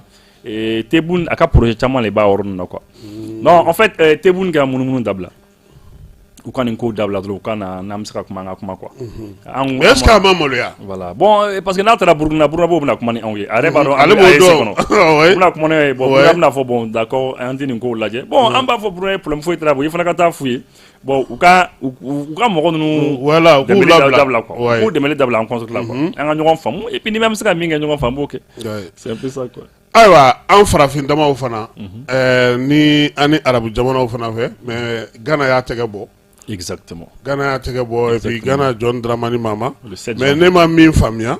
nin bɛɛ kɛra anw na ale ye politique mɔgɔ an ma kuma kan mɛn dɛ ale tun bɛ min. John Dramani Mahama. Anw dulonna olu fɛ yen sariya sɔsɔra ale ma kuma. Degun caman dara anw kan politique mɔgɔ don an ma kuma kan mɛn. Sisan suko ni dugusajɛ cɛ ko an ka aso ka taa ale fɛ yen k'ale bɛna fanga ta ibu a fana a k'a jateminɛ koyi maaya ma nɔgɔn dɛ. Voilà n t'a dɔn pourquoi a ma kuma quoi n t'a dɔn ni. Politique mɔgɔ don dɛ. Ni u bɛna kɛ ingérence de ye wa k'a fɔ ko i bɛna i ti da don mɔgɔ wɛrɛ ka kow la je sais pas. Mais politique mɔgɔw t'u da don mɔgɔ ka kuma la. Mɔgɔ kan ka se ka kuma k'a fɔ ko CEDEAO mɔgɔw. Sonko tun bɛ kuma min na n'an bɛɛ tun bɛ WhatsApp kɛ kuma min tun bɛ kuma a bɛ fɛnw caman a b'a fɔ ko nin tɛ ko ye n'ale kɛra Sénégal fɛn nin tɛ kɛ. Non c'est vrai que John Dramani Mahama tun bɛ se k'a fɔ CEDEAO mɔgɔ a bɛ ka nin min kɛ ninnu na. Sariyaw tɛ o. A tun bɛ se k'o kɛ mais mɔgɔ si de ma kuma ye. Et puis Afrique jamana mɔgɔ si de ma kuma. Mɔgɔ si de m'a fɔ ko ni min ka kɛ AEC disons voilà an ka jamana sani an ka kɛ AEC mɔgɔ si de m'a fɔ ko nin tɛ fɛn ɲuman ye. Et voilà, mais quand même, voilà, à Coco, avec un investiture, à cas signé, kalo tile wolonvla, a eu délégation spéciale. À ma lettre blanche, à ma lettre blanche, à ma téléphone chi, à arrêt de y moro le spécialement. Voilà, parce que Alfred Mama. Voilà, on venait Mama. Donc, au blanc spécialement ko kana kuma ni an ka mɔgɔw ye an ka président. A so kɔni y'a bisimila. Ah oui bien sûr parce que avant qu'il kana avant qu'il kana ba bɛ labɛn de quoi. Kuma ni ɲɔgɔn ye fɔlɔ ɲɔgɔn faamu fɔlɔ. C'est sûr que président na échange téléphonique kɛ n'a ye ni John Dramani Mahama ye fɔlɔ ka féliciter tout ça. Mais a so bɔ man di dɛ. Bon non non. Non mon o kɔrɔ tangana ni k'a labɛn kɛ peut-être ni tangana ni ma taa jaw bɛ taa kɛ. Non, en tout cas, malien caman ko non, bon, ko vraiment ko problème foyi tɛ yen, ko o y'a faamu quoi, ko bonya bɛ yen, ko bonya ma se bɛ yen, ko problème foyi tɛ yen quoi, mais ko John Dramani Mahama k'a faamu, ko problème tɛ yen quoi, k'an bɛna ɲɔgɔn ye kɔfɛ quoi, voilà, mɔgɔ wɛrɛ bila ka taa quoi, mɔgɔ wɛrɛ de bɛ taa o, mɔgɔ wɛrɛ bila ka taa, parce que nin ko in anw ye min kɔlɔsi dɛ Ibu,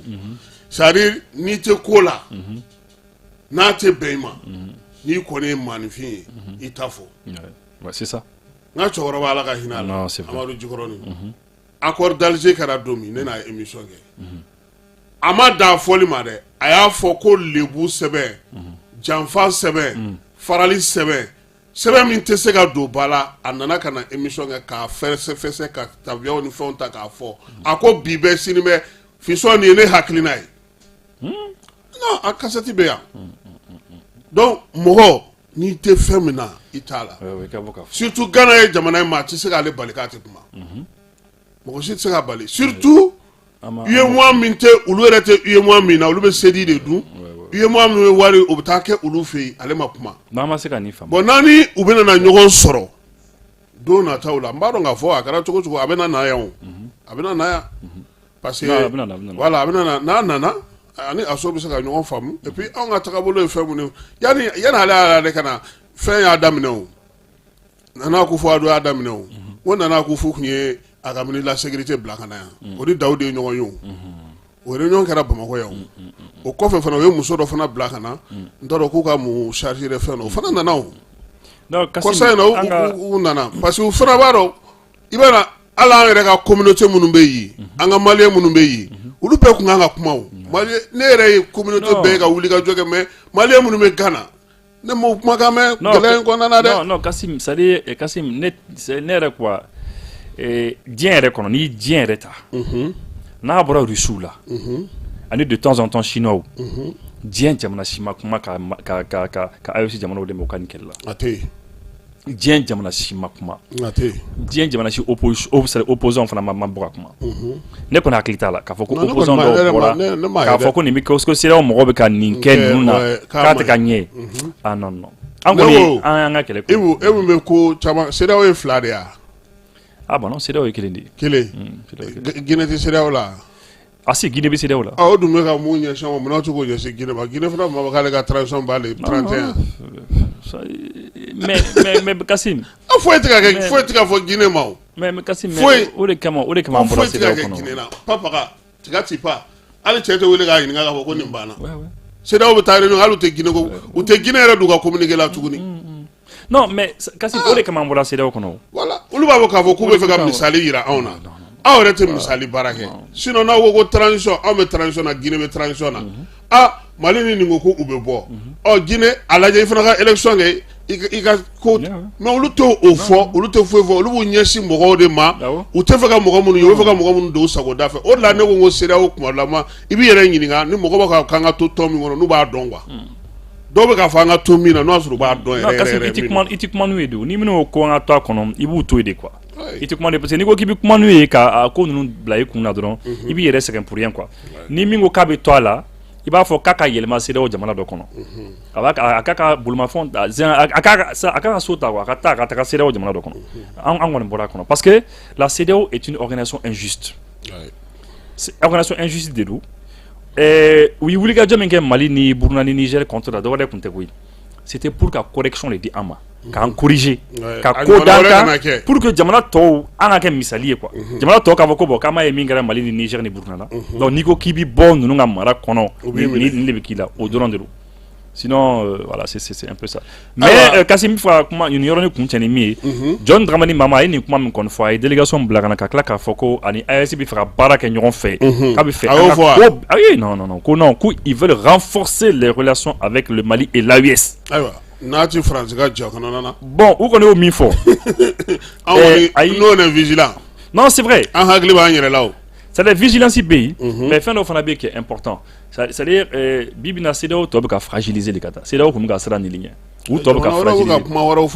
parce que ni CEDEAO ta sisan ni Sénégal ta Sénégal ko Bassirou Diomaye Faye y'a fɔ le 7-8 août le 7-8 décembre à Doha ale y'a fɔ clairement ale kɔni y'a fɔ bon que écoutez ko vraiment ko CEDEAO bɛ yen AES fana bɛ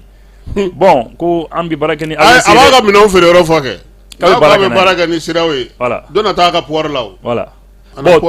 Togo fana ko bon olu fana bɛ baara kɛ n'a ye bon Bénin yɛrɛ bien que kɛlɛ yɛrɛ bɛ Bénin ni Niger cɛ Bénin ko mais ko o n'a bɛɛ Niger bɛ kuma o kuma fulu ma olu y'a bɛɛ mɛn ko tiɲɛ tɛ mais ko n'a bɛɛ ko frontière ka dayɛlɛ an ka baara kɛ ouais parce que sanu wɛrɛ t'u bolo yɔrɔ wɛrɛ t'u bolo voilà donc c'est à dire que a ko ni CEDEAO fragiliser CEDEAO yɛrɛ fɛgɛra kosɛbɛ kosɛbɛ c'est-à-dire Ibu min ka ɲi jamanaw yɛrɛ de tun kan ka nin faamu aw sigi kun ye jamanadenw de ko ye jamanadenw ko cogo di a ye taabolo falen CEDEAO mɛnna u bɛ jamanakuntigiw de sauver Charles Taylor sara tan don Samuel Doe wala a sara tan don k'a nɛgɛ k'a bɔ ka taa di a fabaw ma CEDEAO kelen de don u y'u sigi yan u sera ka mun kɛ Laurent Gbagbo n'a ka ko bɛɛ u ye mun k'a ye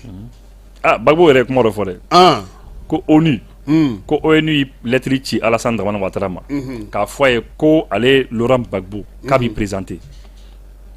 ko ONU ma dan sɛbɛn dɔrɔn ma dɛ tuguni wa ko tile fana ko ONU kan ka na Côte d'Ivoire ka na fɔ Alassane ko Gbagbo k'i présenter ah ouais ko kana Gbagbo bali a ka présenter ayiwa i ye présenter ko kuma fɔ n t'a dɔn n'i dɔgɔnin don walima i balimakɛ don ni min b'aw ni ɲɔgɔn cɛ parce que aw fana ni maa caman bɛ baara kɛ 300 don an t'a dɔn 120 don k'a fana bɛna kɛ candidat ye Benin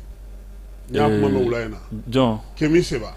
non Kémi dɔgɔnin ye voilà ouais non n y'a kuma mɛn wula in na a bɛ se ka kɛ bon d'accord ni kuma ni tiɲɛ bon a k'a tenter a bɛ bɔlɔlɔ siraw ni fɛnw bɛɛ kan a b'a yɛrɛ ka fɛnw bɛɛ kan a yɛrɛ bɔra ka kuma la fana a ye bɔlɔlɔ a yɛrɛ vidéo kan a ka mɔgɔw dɔ tɛ nin ye yan u b'a ninnu ka mɔgɔ don bon c'est bien bon a k'a lajɛ a ma nɔgɔ dɛ est-ce que a ye baara kɛ Benin e yɛrɛ bolo non a ma nɔgɔ dɛ politiko ninnu ma nɔgɔ dɛ a ma nɔgɔ dɛ terrain ma nɔgɔ dɛ k'a fɔ ko k'a b'a minɛ a kɔni kun da dira dɛ kabini faransikɛw y'a tarabaso a kun ye mankan dabila bon a poyera ka na kuma fɔlɔ min fɔ nin ye ko k'a ye candidat ye an fana t'a a fana jateminɛ a ka candidat bɔra yɔrɔ min a ma nɔgɔ dɛ parce que n'i ko k'i influenceur ye k'i lamɛn no tout ça mais n'i ko k'i présenter o fana ye ko wɛrɛ de ye dɛ fana ye ko wɛrɛ de ye dɛ fana ye ko wɛrɛ de ye o de kama jamais mɔgɔ kana fili i ka o fɛn na quoi mɔgɔ kana fili fɛn na i bɛ ka baara min kɛ n'i dɔnnen o la mɔgɔw sɔnnen o ye o la i ka continuer o fɛ i ka fanga don o la i ka continuer sinon n'i ko k'i bɛ bɔ ka taa yɔrɔ wɛrɛ a tɛ ɲɛ bɛɛ bolo dɛ Georges Weah ninnu olu y'u ka ballon tan ballon ɲɛn'u bolo Ala sɔnna u ka président u ka don politique la président u y'o fana sɔrɔ mais a tɛ ɲɛ bɛɛ bolo a tɛ ɲɛ bɛɛ bolo u y'a fɔ fana ko Sako ko k'a b'a kɛ k'u y'a ladi k'a kana t'o sira fɛ k'a kana t'o sira fɛ Ibu an ye tour kɛ ɲinan san kɔnɔ peut-être Alassane Dramane Ouattara oui le fait a ko force française u bɛna bɔ Ibu est-ce que bon n b'i to n b'i hakili la lamɛn a la sa parce que Alassane ta in Allah non c'est kasi mɔgɔ bɛ minɛ mɔgɔ mɔgɔ mina kuma kama c'est min an kan ka min kɛ sisan a ye kuma dɔ de fɔ a ye kuma fila de fɔ a ko bon ko ale ni français bɛnn'a kan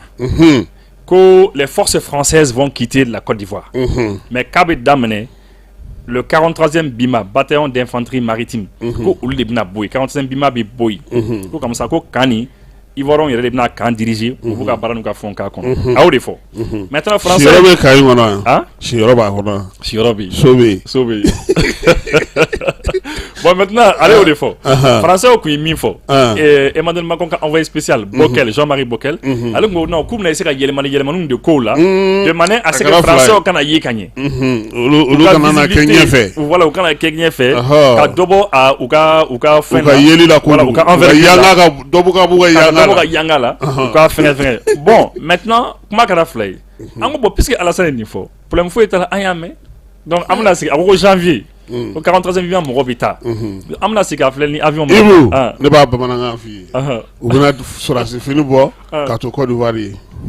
voilà a m'a fɔ ko k'u latunu de yan k'u yanga ka bon marifa b'u bolo fan bɛɛ fɛ o u bɛ t'u da hôteliw kɔnɔ dɔrɔn a banna u bɛ BIMA kɔnɔna kɛ Ivoirien sɔrɔsi ye ni mu yɛrɛ b'a yir'i la ko n'u tun n'u bose ka na n'u ye ferekisɛ tuguni komi yen de b'u bolo kosɛbɛ. Sinon mɔgɔ caman kun ko de ko ni a kun b'i fɛ u ka taa k'a kun ka accord de défense ni attaquer quoi. N'a ngo accord de défense de y'ale sigi e ɲinɛna ko Alassane ngo France de Alassane Nado olu de cɛ ka palais bombardé. Non c'est vrai. Et France ni Olusi. Voilà. Ani Olusi mɔgɔ. Olu de y'ale la don sinon Gbagbo kun bi man di koyi. Donc sisan an bɛ kumakuncɛ kuma di ma parce que an ye dɔ sɔrɔ ou bien Fala ye voilà an ye dɔ sɔrɔ kuma na Ibu i nali ka d'an ye dɛ parce que ɲɛ b'a la i fana i b'an ka kɔti yɛlɛ hɛn i nali ka da i b'an ka kɔti yɛlɛ. Non en fait kɔti y a kɔti yɛlɛlen don ka ban quoi y a kɔti yɛlɛlen don ka ban. D'accord. Donc mi fo unité invitation na minnu fana bɛ k'an lajɛ k'an lamɛn u fana ni cini u ni baraji. Ayiwa an b'aw yɛrɛ fo Ibu k'i fo kosɛbɛ i ka nali la ka na ni ɲɛfɔli ninnu bɛɛ lajɛlen kɛ mɔgɔ bɛ se ka faamuyali k'a la cogo min na nin baro ka di kosɛbɛ maa caman bɛ yen u sɔgɔlen don an na Naminata Kulibali ko ale bɛ Orléans ko tubabu Nouvelle Orléans ko tubabu mugu taara ci olu la yen ko nka k'a b'a fɔ ko maliyɛn minnu bɛ yen ko Ala tanu kɛra k'olu tun t'a kɛnɛ kan donc an b'a fo k'a waleɲuman dɔn n'Ala sɔnna ma sini an na segin ka na ni kibaruya ninnu dɔw kan yan parce que kibaruya wɛrɛw b'an bolo an b'olu bɛɛ lajɛlen fara ɲɔgɔn kan sa k'a fɔ bɛɛ lajɛlen ɲɛna Ala ka dugu ɲuman jɛ Falaye Keyita tun bɛ ani Keba Jalo Ibu Si tun y'an ka maa welelen fo sa kalo ban dimanche laban ani Ibu Si bɛ ɲɔgɔn sɔrɔ a k'an bɛn sini nɛgɛ kanɲɛ 9 ni Ala sɔnna ma. Pour identifier son numéro Move Africa Malitel, c'est très simple. Entrez le lien de la plateforme d'identification dans votre navigateur. Ensuite, entrez votre numéro de téléphone sans espace